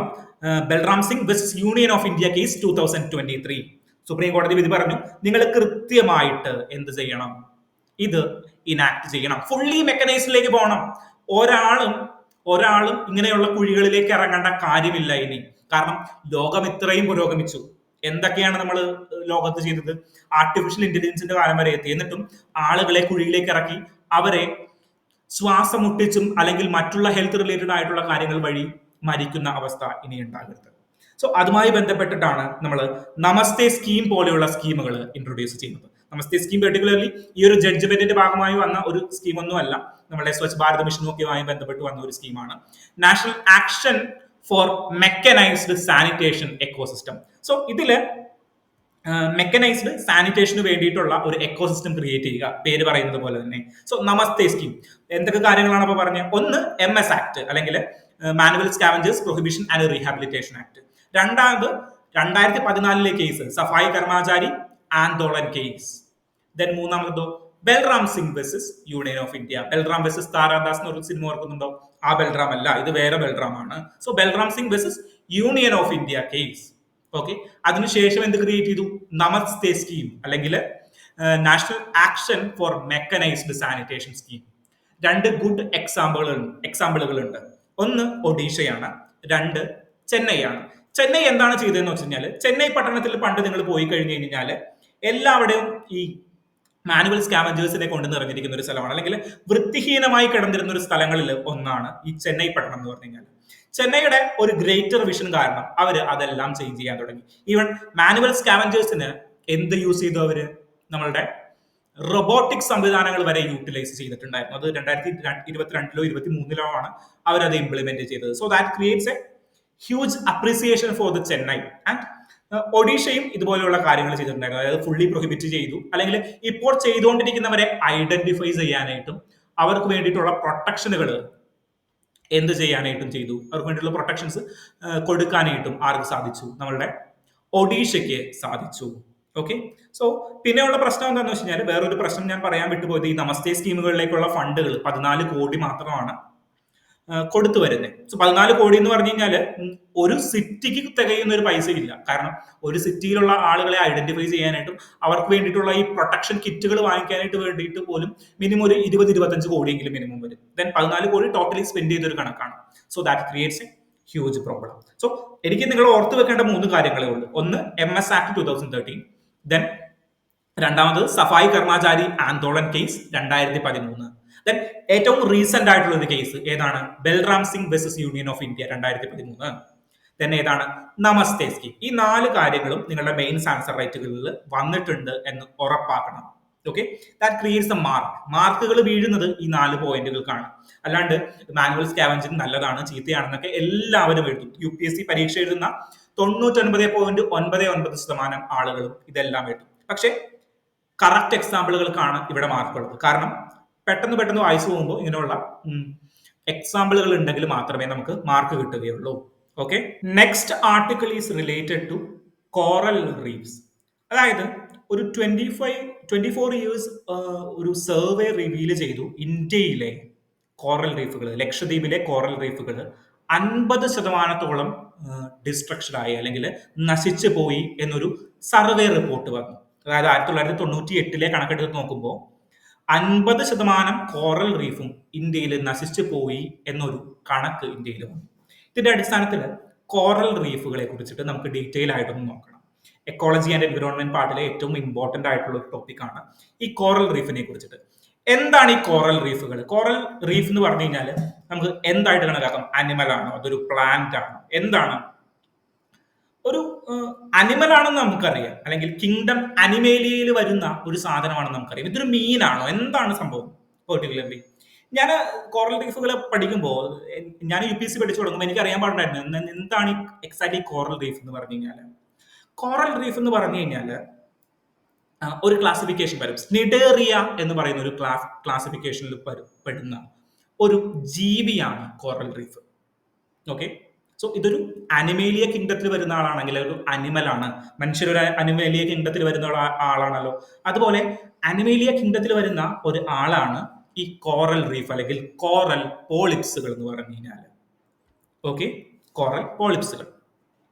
Then ഇത് ഏത് ഹെഡിന്റെ അണ്ടറിലാണ് വരുന്നത്, അല്ലെങ്കിൽ ഏത് ഫൈലത്തിലാണ് വരുന്നത്? ഇത് സ്നിഡേറിയൻസ് എന്ന് പറയും. സ്നിഡേറിയൻസ് എന്ന് പറയുന്ന ഫൈലത്തിന്റെ അണ്ടറിലാണ് ഈ ഒരു കോറൽ റീഫുകൾ വരുന്നത്. ഇദ്ദേഹത്തിന്റെ കൂട്ടാളികൾ ആരൊക്കെയുണ്ട്, അതല്ലെങ്കിൽ സ്നിഡേറിയൻസ് എന്ന് അറിയപ്പെടുന്ന ബാക്കി ആരൊക്കെയുണ്ട് നമുക്കറിയാവുന്നത്? നമ്മളുടെ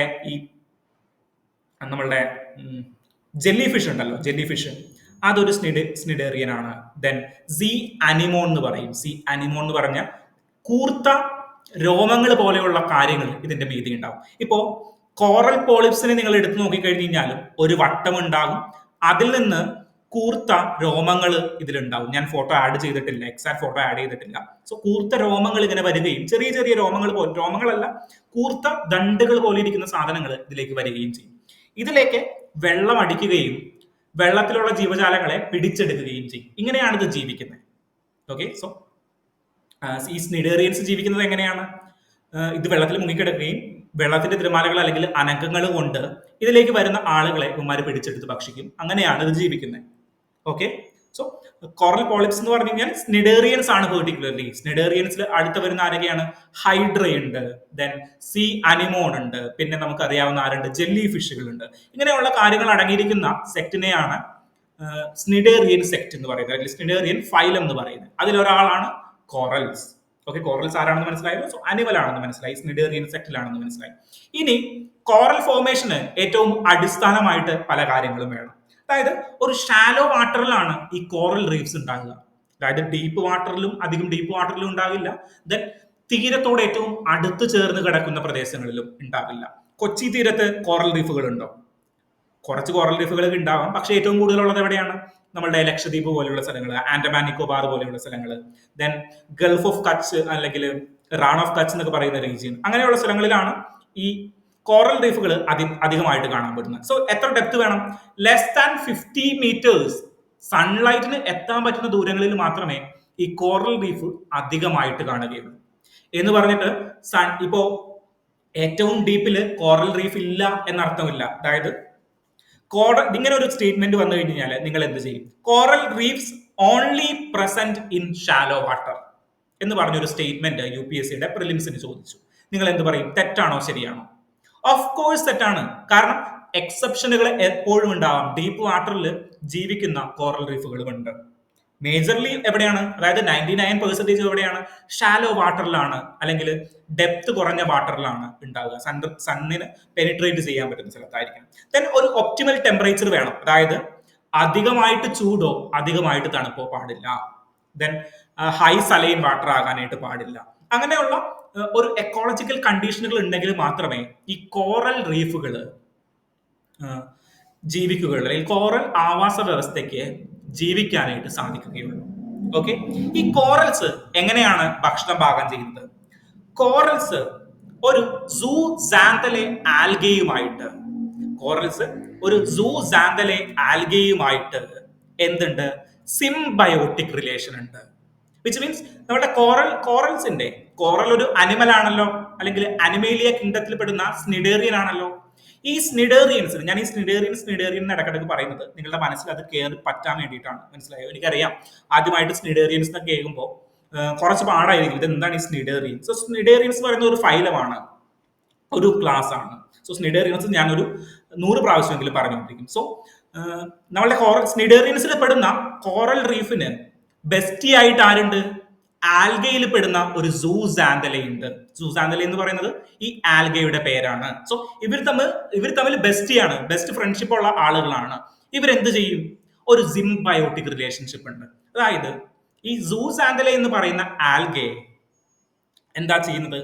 സൺലൈറ്റ് യൂസ് ചെയ്തുകൊണ്ട് ഫോട്ടോസിന്തസിസ് വഴി ഭക്ഷണം പാകം ചെയ്യും. ഓക്കെ, ഈ ഭക്ഷണം ഇവർ രണ്ടുപേരും കൂടി കഴിക്കും. മനസ്സിലായോ? ഒരു സിംബയോട്ടിക് റിലേഷൻഷിപ്പ് സൂസാന്തലെ ആൽഗയും നമ്മളുടെ കോറൽ പോളിപ്സുകളും തമ്മിലുണ്ട്. അതാണ് ഈ കോറൽ റീഫ്സിന്റെ കളറിനുള്ള കാരണം. കോറൽ റീഫ്സിന്റെ കളറിനുള്ള കാരണം എന്താണ്? ഈ സൂസാന്തലെ ആൽഗയാണ്. സൂസാന്തലെ ആൽഗ കളർ മാത്രമല്ല കൊടുക്കുന്നത്. സൂസാന്തലെ ആൽഗയാണ് ഫോട്ടോസിന്തസിസ് വഴി എന്ത് പാകം ചെയ്യുന്നത്? ഭക്ഷണം പാകം ചെയ്യുകയും ഇവർ പരസ്പരം ഇത് കഴിക്കുകയും ചെയ്യും. അപ്പൊ സൂസാന്തലെ ആൽഗയ്ക്ക് എന്താ ഗുണം? അവർക്ക് നിലയുറപ്പിക്കാനായിട്ടുള്ള ഒരു സ്ഥലം ഈ കോറൽ പോളിപ്സുകൾ കൊടുക്കുകയാണ്. കോറൽ പോളിപ്സിന്റെ മീതെയാണ് ഈ സൂസാന്തലെ ആൽഗെ നിലയുറപ്പിക്കുന്നത്. ഓക്കെ, സോ ഒരു കൊടുക്കൽ വാങ്ങൽ അവിടെ ഉണ്ട്. സോ ഒരു ബെസ്റ്റ് ഫ്രണ്ട് ആണ്, അല്ലെങ്കിൽ ബെസ്റ്റി ആണ് നമ്മളുടെ സൂസാന്തലെ ആൽഗെ എന്ന് മനസ്സിലാക്കി വെക്കുക. സോ എന്തൊക്കെയാണ് ഐഡിയൽ കണ്ടീഷൻസ്? വലിയ ചൂട് പാടില്ല, നോർമൽ ടെമ്പറേച്ചർ ആയിരിക്കണം. വലിയ ആഴം പാടില്ല, വലിയ സലൈനിറ്റി പാടില്ല. ഒരുപാട് ഉപ്പുള്ള സ്ഥലങ്ങളിലൊന്നും ഇത് വരില്ല. ദെൻ ഒരു വോൾക്കാനിക് റോക്ക് സ്ട്രക്ചർ വേണം ഇതിന് പറ്റിപ്പിടിച്ച് ഇരിക്കാൻ വേണ്ടിയിട്ട്. ഒരു സ്ട്രക്ചേർഡ് റോക്കുകൾ വേണം. വോൾക്കാനിക് റോക്കുകൾ തന്നെ വേണമെന്നില്ല, അല്ലെങ്കിൽ പരമ്പരാഗതമായിട്ടുള്ള സ്ഥലങ്ങളിൽ ആണിത് കൂടുതലായിട്ട് കാണുന്നത്. ഓക്കെ, ദെൻ ലോകത്ത് ഏറ്റവും കൂടുതൽ ഈ കോറൽ പോളിപ്സുകളെ കാണുന്ന ഒരു സ്ഥലമാണ്. അതായത് 30 ഡിഗ്രി നോർത്തിനും 30 ഡിഗ്രി സൗത്തിനിടയിലാണ് ഏറ്റവും കൂടുതൽ കോറൽ പോളിപ്സുകളെ കാണുന്നത്. ടോട്ടൽ ഒരു 99.9% ഈ ഒരു സ്ഥലത്തായിരിക്കും. കാരണം എന്താണെന്ന് പറയാൻ പറ്റുമോ? കാരണം എന്താണ്? വൈ? എന്തുകൊണ്ടാണ് ഇവിടെ? ഞങ്ങൾ ആരും അപ്പുറത്തേക്ക് പോകുന്നില്ല കേട്ടോ. ഞങ്ങൾക്കൊന്നും അമേരിക്കയുടെ തീരങ്ങളിലുള്ള കോറൽസ് ആവണ്ട. ഞങ്ങൾ ഈ ട്രംപിനെ എതിർക്കുന്നവരാണെന്ന് ഏതെങ്കിലും കോറൽസ് പറയോ? അല്ലെങ്കിൽ രാഷ്ട്രീയ എന്താണ് കൊളോണിയൽ ക്യാപിറ്റലിസ്റ്റ് ചിന്താഗതി ഉള്ളവരാണോ ഈ കോറൽ പോളിപ്സുകൾ? അല്ല. നമ്മൾ നേരത്തെ പഠിച്ചു എത്രയാണ് ടെമ്പറേച്ചർ വേണ്ടത്? 23 ഡിഗ്രി മുതൽ 29 ഡിഗ്രി വരെ. അതായത് ഒരു ഐഡിയൽ ടെമ്പറേച്ചർ അതിന് വേണം. മുകളിലേക്ക് പോയി കഴിഞ്ഞാൽ എന്താ പ്രശ്നം? തണുപ്പ് കൂടും. സോ ഇക്വറ്റോറിയൽ റീജിയനുമായി പറ്റിക്കിടക്കുന്ന സൺലൈറ്റ് എപ്പോഴും കടന്നു ചെല്ലുന്ന പ്രദേശങ്ങളിൽ മാത്രമാണ് എന്തുള്ളത്, കോറൽ പോളിപ്സുകൾ കൂടുതലായിട്ടും നിൽക്കുന്നത്.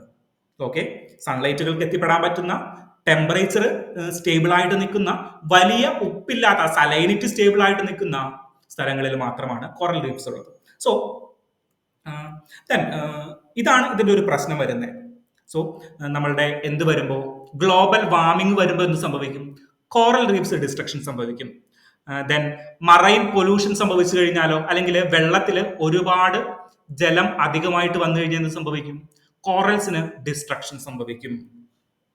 ഓക്കെ, സോ ഇതൊക്കെയാണ് ഇതിന്റെ പ്രോബ്ലം എന്ന് പറഞ്ഞു കഴിഞ്ഞാൽ. സൺലൈറ്റ് കൂടുതലായിട്ട് വന്നു കഴിഞ്ഞ് കഴിഞ്ഞാലും വെള്ളത്തിൽ സലൈനിറ്റി കൂടുതലായിട്ട് വന്നു കഴിഞ്ഞ് കഴിഞ്ഞാലും പ്രശ്നമാണ്. ദെൻ ടെമ്പറേച്ചർ കൂടി കഴിഞ്ഞ് കഴിഞ്ഞാൽ വളരെ പ്രശ്നമാണ്. സോ ഇങ്ങനെയുള്ള പ്രശ്നങ്ങളൊക്കെ ഇവിടെ നടക്കുന്നുണ്ട്. സോ അത് കാരണമാണ് കോറൽ റീഫുകൾ ഒരുപാട് കുറഞ്ഞു വരുന്നത്. പ്രധാനപ്പെട്ട ഏരിയാസ് ഉണ്ട്. പ്രധാനപ്പെട്ട ഒരു ഏരിയയാണ് കോറൽ ട്രയാങ്കിൾ എന്ന് പറയും. കോറൽ ട്രയാങ്കിൾ ഒരു 90% ലോകത്തിലെ കോറൽ പോളിപ്സിന്റെ ഒരു കേന്ദ്രം ഈ കോറൽ ട്രയാങ്കിൾ ആണ്. കോറൽ ട്രയാങ്കിൾ എന്ന് പറഞ്ഞു കഴിഞ്ഞാൽ ഈ പാപ്പുവ ന്യൂഗിനിയ, ഓസ്ട്രേലിയക്ക് മുകളിലുള്ള പ്രദേശം നോക്കുക, കട്ട പിടിച്ച് റെഡ് കളർ കൊടുത്തിരിക്കുന്നതുണ്ടോ, അവിടെയാണ് ഈ കോറൽ ട്രയാങ്കിൾസ് ഫോം ചെയ്തിരിക്കുന്നത്. വിച്ച് ഈസ് റിലേറ്റഡ് ടു, ഈ ഒരു പിക്ചർ കണ്ടോ, Philippines, Malaysia, Indonesia, Papua New Guinea, ഇങ്ങനെ കിടക്കുന്ന ഒരു ട്രയാങ്കിളിലാണ് ലോകത്തിലെ 90% എന്ത് വരുന്നേ, കോറൽ റീഫുകൾ വരുന്നത്. ഓക്കെ, സോ ഇതാണ് ഇമ്പോർട്ടന്റ്. ദെൻ ഓസ്ട്രേലിയയുടെ ചുറ്റും വലിയൊരു കോറൽ റീഫ് സമൂഹങ്ങളുണ്ട്. അതിനെ പറയുന്നത് ഗ്രേറ്റ് ബാരിയർ റീഫുകൾ എന്നാണ്. ഗ്രേറ്റ് ബാരിയർ റീഫ്, ഓസ്ട്രേലിയക്കാർ പറയുമ്പോൾ എല്ലാത്തിന്റെ ഫ്രണ്ടിലും ഗ്രേറ്റ് ചേർക്കും, great barrier reef. Okay, so അതൊരു ലാർജസ്റ്റ് കോറൽ റീഫ് എക്കോസിസ്റ്റം ആണ്, വേൾഡിലെ തന്നെ ലാർജസ്റ്റ് കോറൽ റീഫ് എക്കോസിസ്റ്റം ആണ്. അതിനർത്ഥം അവിടെയാണ് ഏറ്റവും കൂടുതൽ കോറൽ റീഫുകൾ കോൺസെൻട്രേറ്റ് ചെയ്തിരിക്കുന്നതെന്നല്ല. കോറൽ ട്രയാങ്കിൾ, സൗത്ത് ഈസ്റ്റ് ഏഷ്യയിലെ ഈ ഒരു കോറൽ ട്രയാങ്കിളിലാണ് 90% ഓഫ് കോറൽ റീഫുകളും സ്ഥിതി ചെയ്യുന്നത്. ഓക്കെ, ദെൻ ഇന്ത്യയിലേക്ക് വന്നു കഴിഞ്ഞാൽ, ഇന്ത്യയിലെ ഏറ്റവും കൂടുതൽ കോറൽ റീഫുകൾ കണ്ടുവരുന്നത് എവിടെയാണ്? കോറൽ റീഫുകൾ വരുന്നത് ഒന്ന് ഗൾഫ് ഓഫ് കച്ച്. എവിടെയാണ് അപ്പൊ ഈ Gulf of Kutch? Gulf of Kutch എന്ന് പറഞ്ഞു കഴിഞ്ഞാൽ ഗുജറാത്തിന്റെ പാർട്ടാണ്. അതായത് ഗുജറാത്തിന്റെ അപ്പർ ഗുജറാത്തും താഴെയുള്ള ഗുജറാത്തും തമ്മിലുള്ള ഒരു വിടവുണ്ടല്ലോ, നിങ്ങൾ ഇവിടെ കാണാൻ പറ്റുന്നുണ്ടോ? ഞാനിവിടെ മാർക്ക് ചെയ്യാം. ഈ ഒരു വിടവിനെയാണ് ഗൾഫ് ഓഫ് കച്ച് എന്ന് പറയുന്നത്. അങ്ങനെയാണെങ്കിൽ ഗുജറാത്തും മഹാരാഷ്ട്രയ്ക്കും ഇടയിലൊരു ഗ്യാപ്പ് ഉണ്ടല്ലോ, അതിനെന്താ പറയാ? Gulf of Khambhat. Okay, so gulf of Kutch ഇവിടെയാണ്, ഗൾഫ് ഓഫ് കമ്പത്ത് ഇവിടെയാണ്. അതിൽ ഗൾഫ് ഓഫ് കച്ചിലാണ് എവിടെ വരുന്നേ, എന്ത് വരുന്നേ, കോറൽ റീഫുകൾ കാണപ്പെടുന്നത്. ദെൻ എവിടെയുണ്ട്? Gulf of Mannar. Gulf of Mannar എവിടെയാണ്? നമ്മളുടെ ഈ ഒരു പ്രദേശത്തായിട്ടാണ് ഗൾഫ് ഓഫ് മാന്നാർ വരുന്നത്. ദെൻ പാക് ബേ ഏരിയയിലേക്ക് വരുന്നുണ്ട്. ദെൻ നമ്മളുടെ ഇവിടെയുണ്ട് ലക്ഷദ്വീപ് റീജിയനിലുണ്ട്, ലക്ഷദ്വീപ് റീജിയൻ ഉണ്ട്. ദെൻ നമ്മളുടെ ആൻഡമാൻ നിക്കോബാർ, ഓഫ് കോഴ്സ് അല്ലേ, ലക്ഷദ്വീപും ആൻഡമാൻ നിക്കോബാറും നമുക്കറിയാലോ. പിന്നെ പ്രദേശങ്ങൾ ഏതൊക്കെ ആഡ് ചെയ്യാനുണ്ട്? ഗുജറാത്ത് തീരത്തോട് ചേർന്നുണ്ട്. ദെൻ വേറെ എവിടെയുണ്ട്? നമ്മളുടെ ഗൾഫ് ഓഫ് മാന്നാറിന്റെ തീരത്തുണ്ട്. ദെൻ പാക് ബേയിലുണ്ട്. പാക് ബേ എന്ന് പറഞ്ഞു കഴിഞ്ഞാൽ തമിഴ്നാട് റീജിയൻ ആണ്. ദെൻ ഈ പ്രദേശങ്ങളിലൊക്കെയാണ് നമ്മളുടെ എന്ത് കാണുന്നത്, കോറൽ റീഫുകൾ ഇന്ത്യയിൽ കൂടുതലായിട്ട് കാണുന്നത്. സോ കോറൽ റീഫിനെ കുറിച്ചിട്ട്, ഇന്ത്യയിലെ കോറൽ റീഫിനെ കുറിച്ചിട്ട് ചോദിച്ചു കഴിഞ്ഞാൽ നിങ്ങൾ ഇന്ത്യയുടെ മാപ്പ് വരയ്ക്കുക, ഈ പ്രദേശങ്ങളൊക്കെ ആഡ് ചെയ്തിട്ട് ഒരു ഡയഗ്രാം കൂടി ആഡ് ചെയ്യാനായിട്ട് നോക്കണം, മെയിൻസ് പെർസ്പെക്റ്റീവിലുള്ള ആൻസർ റൈറ്റ് ചെയ്യുമ്പോൾ. സോ എന്താണ് ഈ കോറൽ റീഫിന്റെ ഏറ്റവും കൂടുതൽ ഇമ്പോർട്ടൻസ് എന്ന് പറഞ്ഞു കഴിഞ്ഞാൽ, അതായത് ഒരു മറൈൻ മാജിക് ആണ് ഈ കോറൽ റീഫ്സ് എന്ന് പറഞ്ഞു കഴിഞ്ഞാൽ. മറൈൻ എക്കോസിസ്റ്റത്തെ പിടിച്ചു നിർത്തുന്ന ഏറ്റവും വലിയ ഇമ്പോർട്ടന്റ് ആയിട്ടുള്ള ഒരു കാര്യമാണ് ഈ കോറൽ റീഫുകൾ എന്ന് പറഞ്ഞു കഴിഞ്ഞാൽ.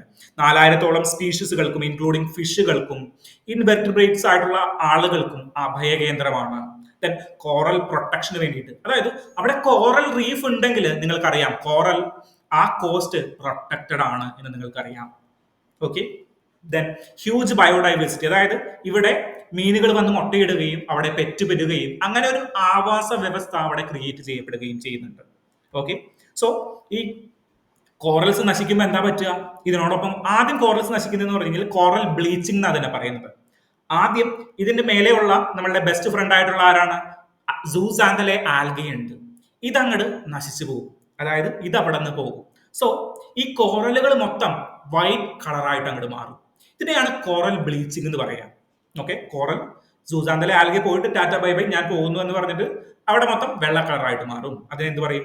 കോറൽ ബ്ലീച്ചിങ് എന്ന് പറയും. ദെൻ പിന്നീടാണ് ഈ കോറലുകൾ ഓരോന്നായിട്ട് നശിക്കാൻ തുടങ്ങും. ദെൻ അത് വെറും ഒരു കൽ കൽസ്ഥലമായിട്ട് മാത്രം അതിങ്ങനെ നിൽക്കും. ഇതാണ് കോറലിന്റെ ഒരു ഇമ്പോർട്ടൻസ് എന്ന് പറഞ്ഞു കഴിഞ്ഞാൽ. മനസ്സിലായോ? Next article is related to India's child adoption. ഇന്ത്യയുടെ ഒരു സ്ട്രിഞ്ചന്റ് ആയിട്ടുള്ള ചൈൽഡ് അഡോപ്ഷൻ പ്രൊസീജിയർ ഉണ്ട്. അതായത് ഇന്ത്യ കുറച്ചും കൂടി റെസ്ട്രിക്റ്റീവ് ആണ് ചൈൽഡ് അഡോപ്ഷന്റെ കാര്യത്തിൽ. അതായത് ഒരു കുട്ടിയെ ദത്തെടുക്കുന്നതിന്റെ കാര്യത്തിൽ ഇന്ത്യയുടെ ലോസ് കുറച്ചും കൂടി സ്ട്രിഞ്ചന്റ് ആണ്. അതായത് കടുപ്പമുള്ള ലോസ് ആണ്. സോ അത് റിലാക്സ് ചെയ്യണമോ എന്നുള്ളതാണ് ഇവിടെ ഒരു ഇന്റർവ്യൂ എന്നുള്ള രൂപത്തിൽ ഇന്നത്തെ പത്രത്തിൽ കൊടുത്തിട്ടുണ്ടായിരുന്നത്. നമുക്ക് നോക്കേണ്ടത് രണ്ട് കാര്യങ്ങൾ മാത്രമാണ്. ഇന്റർവ്യൂവിനെ കുറിച്ചിട്ട് ഡീറ്റെയിൽ ആയിട്ട് ഞാൻ ഡിസ്കസ് ചെയ്യുന്നില്ല, അതൊരു പേഴ്സണൽ വ്യൂ മാത്രമാണ്. സോ നമ്മൾ ഡിസ്കസ് ചെയ്യേണ്ടത് എങ്ങനെയാണ് അഡോപ്ഷൻ ലോസ് ഇന്ത്യയിൽ പ്രവർത്തിക്കുന്നത് എന്നുള്ളത് മാത്രമാണ്. ഇന്ത്യയിലെ അഡോപ്ഷന്റെ അല്ലെങ്കിൽ ദത്തവകാശത്തിന്റെ ഏറ്റവും അപ്പെക്സ് ബോഡി ആരാണ്? Central adoption resource authority. Ministry of women and child കെയറിന്റെ അണ്ടറിൽ വരുന്ന, അല്ലെങ്കിൽ മിനിസ്ട്രി ഓഫ് വുമണിന്റെ അണ്ടറിൽ വരുന്ന സെൻട്രൽ അഡോപ്ഷൻ റിസോഴ്സ് അതോറിറ്റിയാണ്. രണ്ട് ആക്ടുകളാണ് ഇന്ത്യയിൽ അഡോപ്ഷനുമായിട്ട് ബന്ധപ്പെട്ടുള്ളത്. രണ്ട് ആക്ടുകൾ. ഒന്നാമത്തത് Hindu adoption and maintenance act 1956. Okay, HAMA act അല്ലെങ്കിൽ Hindu adoption and maintenance act.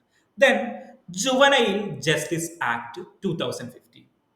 Okay, ഇങ്ങനെ രണ്ട് ആക്ടുകളാണ് ഇന്ത്യയിൽ അഡോപ്ഷൻ റെഗുലേറ്റ് ചെയ്യുന്നതുമായിട്ട് ബന്ധപ്പെട്ടുള്ളത്. എന്തുകൊണ്ടാണ് അഡോപ്ഷൻ ഇത്ര സ്ട്രിഞ്ചന്റ് ആയിട്ട് റെഗുലേറ്റ് ചെയ്യപ്പെടുന്നത്? കാരണം ഇത് ഹ്യൂമൻ ട്രാഫിക്കിങ്ങിലേക്ക് പോകാൻ ഇടയുള്ള ഒരു സംഭവമാണ് അഡോപ്ഷൻ എന്ന് പറഞ്ഞു കഴിഞ്ഞാൽ. കാരണം സ്ട്രിഞ്ചന്റ് ആയിട്ടുള്ള റെഗുലേഷനുകൾ വെച്ചിട്ടില്ലെങ്കിൽ ഇത് മിസ്യൂസ് ചെയ്യപ്പെടാനായിട്ടും കുട്ടികളെ കടത്തിക്കൊണ്ട് പോകാനായിട്ടുള്ള ഒരു അവസ്ഥയും ഉണ്ടാവാനായിട്ടുള്ള സാധ്യതയുണ്ട്. സോ ഇന്ത്യക്ക് ഒരുപാട് പാസ്റ്റുകളുണ്ട്. കാരണം കുട്ടികൾ ഏറ്റവും വൾണറബിൾ ആയിട്ടുള്ള ഒരു സെഷനാണ്. അവർക്ക് നീതി നിഷേധിക്കപ്പെട്ട് കഴിഞ്ഞാൽ അവർക്ക് ചിലപ്പോൾ സ്വയം പ്രതികരിക്കാനായിട്ട് പറ്റിയെന്ന് വരില്ല. കുട്ടികളുടെ അവകാശം ആർക്കാണ്? ഒരു കുട്ടിയുടെ അവകാശം ആർക്കാണ്? അച്ഛനും അമ്മയ്ക്കാണോ? അല്ലെങ്കിൽ മുത്തച്ഛനും അമ്മൂമ്മയ്ക്കുമാണോ? കുട്ടിയുടെ അവകാശം സ്റ്റേറ്റിനാണ്. കുട്ടിയെ പരിപാലിച്ച് ഉയർത്തി ഒരു പൗരനാക്കി ഉയർത്തേണ്ട അവകാശം ആർക്കാണ്? സ്റ്റേറ്റിനാണ്. അതുകൊണ്ടാണ് സ്റ്റേറ്റ് റൈറ്റ് ടു എഡ്യൂക്കേഷനും ദെൻ ഒരുപാട് laws, protection of childrens from sexual offences act പോലെയുള്ള സ്ട്രിഞ്ചന്റ് നിയമങ്ങൾ വെച്ചിരിക്കുന്നത്. കാരണം ഒരു കുട്ടി പോലും എന്ത് ചെയ്യപ്പെടരുത്? അവരുടെ ബാല്യകൗമാരങ്ങള് നശിപ്പിക്കപ്പെട്ടുകൊണ്ട് ഇന്ത്യയിൽ ജീവിക്കരുത് എന്നുള്ളൊരു ലക്ഷ്യം നമ്മളുടെ സർക്കാരുകളുണ്ട്. സോ സർക്കാരാണ് അല്ലെങ്കിൽ സ്റ്റേറ്റ് ആണ് ഒരു ഗവൺമെന്റിന്റെ അല്ലെങ്കിൽ ഒരു സ്റ്റുഡന്റിന്റെ അല്ലെങ്കിൽ ഒരു ചൈൽഡിന്റെ പ്രൊട്ടക്ഷൻ നടത്തേണ്ടത്, സുരക്ഷിതത്വം ഉറപ്പാക്കേണ്ടത്. ഓക്കെ, സോ ഞാൻ പറഞ്ഞു ആരാണ് അപ്പെക്സ് അതോറിറ്റി എന്ന് പറഞ്ഞു കഴിഞ്ഞാൽ central adoption security authority of India. എങ്ങനെയാണ് നമുക്കിപ്പോൾ ഒരു കുട്ടിയെ അഡോപ്റ്റ് ചെയ്യണമെങ്കിൽ നമ്മൾ സെൻട്രൽ അഡോപ്ഷൻ റിസോഴ്സ് അതോറിറ്റിയുടെ വെബ്സൈറ്റിൽ പോയിട്ട് നമ്മൾ രജിസ്റ്റർ ചെയ്യും. പാരന്റ് ആയിട്ട് നമ്മൾ രജിസ്റ്റർ ചെയ്യും. ദെൻ രജിസ്റ്റർ ചെയ്ത് കഴിഞ്ഞ് കഴിഞ്ഞാൽ എന്താ ചെയ്യുന്നത്? നമ്മൾ രജിസ്റ്റർ ചെയ്ത് കഴിഞ്ഞാൽ നമ്മളെ അവർ പല വെരിഫിക്കേഷനിലൂടെ കടത്തി വിടും. അതിനുശേഷം നമുക്ക് കുട്ടിയെ അലോക്കേറ്റ് ചെയ്യും. അതൊരു ഹ്യൂജ് പ്രോസസ്സാണ്. ഇന്ത്യയിൽ ഒരു കുട്ടിയെ അഡോപ്റ്റ് ചെയ്യാനായിട്ട് 13 പാരന്റ്സ് വെയിറ്റിംഗ് ആണ് എന്നാണ് കണക്ക്. ഓക്കെ, സോ കുട്ടികളുടെ എണ്ണം കുറവാണ്. ഒരുപാട് അഡോപ്ഷൻ കേസുകൾ കൂടുന്നുണ്ട്. കാരണം കുട്ടികളെ ദത്തെടുത്ത് വളർത്താനായിട്ട് ഒരുപാട് പേര് ഇന്ത്യയിൽ മുന്നോട്ട് വരുന്നുണ്ട്. That's a positive sign also. മനസ്സിലായോ? മാതൃത്വമില്ലാതെ അല്ലെങ്കിൽ പാരന്റിന്റെ ഒരു സ്നേഹമില്ലാണ്ട് കുട്ടികൾ വളരാനായിട്ട് ഇന്ത്യ ചിലപ്പോൾ സമ്മതിക്കുന്നില്ല. പക്ഷെ ഈ ലോസ് സ്ട്രിഞ്ചന്റ് ആയിരിക്കുന്നുണ്ട്. അത് കുറയ്ക്കണമോ വേണ്ടയോ എന്നുള്ളതായിരുന്നു ഈ ഇന്റർവ്യൂയുടെ ഡിസ്കഷൻ. സോ നമ്മൾ പഠിച്ചു, രണ്ട് ആക്ടുകളെ കുറിച്ച് പഠിച്ചു. ഏതൊക്കെയാണ്? ഹമ ആക്ട് അല്ലെങ്കിൽ Hindu adoption and maintenance act 1956. Then juvenile justice act. Juvenile justice act വന്നു കഴിഞ്ഞപ്പോഴാണ് ഈ ഒരു പ്രോസസ്സ് ഒന്നും കൂടി ലഘൂകരിച്ചത്. അതായത് അഡോപ്ഷൻ ഉത്തരവ് ഇറക്കേണ്ടത് ആരാണെന്ന് ചോദിച്ചു കഴിഞ്ഞാൽ ഒന്നില്ലെങ്കിൽ ഡിസ്ട്രിക്ട് മജിസ്ട്രേറ്റ് ആയിരിക്കണം, അല്ലെങ്കിൽ അതൊരു ജില്ലാ കളക്ടർ ആയിരിക്കണം, അല്ലെങ്കിൽ അഡീഷണൽ ഡിസ്ട്രിക്ട് മജിസ്ട്രേറ്റോ അല്ലെങ്കിൽ ജില്ലയുടെ സിവിൽ നിയമങ്ങളെ നോക്കുന്ന ഒരാളായിരിക്കണം. അതൊരു ജഡ്ജി ആയിരിക്കാം, അല്ലെങ്കിൽ പെർട്ടിക്കുലർലി നോർമലി ചെയ്യുന്നത് ഡിസ്ട്രിക്ട് മജിസ്ട്രേറ്റ് ആണ് അല്ലെങ്കിൽ ജില്ലാ കളക്ടർ ആണ് അഡോപ്ഷന്റെ പ്രൊസീജിയറിലെ അവസാനത്തെ ഓർഡർ ഇറക്കുന്നത്. ഓക്കെ, അങ്ങനെയുള്ള നിയമങ്ങൾ 2015 നമ്മൾ റീഇൻട്രൊഡ്യൂസ് ചെയ്തിട്ടുണ്ടായിരുന്നു. ഓക്കെ, സോ പെട്ടെന്ന് പ്രോസസ്സ് ചെയ്യാനായിട്ട് കോടതികളിലേക്ക് വരേണ്ട കാര്യമില്ല. ഇത് ഡയറക്ട്ലി നമ്മളുടെ ഒരു സിവിൽ കേസുമായിട്ട് ബന്ധപ്പെട്ട് തന്നെ അത് തീർത്ത് പോകണം എന്നുള്ളൊരു എന്താണ് ഒരു സജഷനൊക്കെ അല്ലെങ്കിൽ ഒരു ഡയറക്റ്റീവ് വരെ നമ്മളുടെ കോടതികൾ മുന്നോട്ട് വെച്ചിട്ടുണ്ടായിരുന്നു. സോ ഇതൊരു സ്ട്രിഞ്ചന്റ് പ്രോസസ് ആണെന്ന് മനസ്സിലാക്കുക. ദെൻ ഇന്ത്യയിലെ 2 നിയമങ്ങൾ ഏതാണ്, അപ്പെക്സ് ബോഡിയാണെന്ന് മനസ്സിലാക്കുക. ഓക്കെ, ഇനി ഇതുമായി ബന്ധപ്പെട്ട എന്തെങ്കിലും ഡീറ്റെയിൽ ആയിട്ട് ഡിസ്കഷൻ വരുമ്പോൾ നമുക്കിത് ഡീറ്റെയിൽ ആയിട്ട് തന്നെ നോക്കിപ്പോകാം. ഓക്കെ.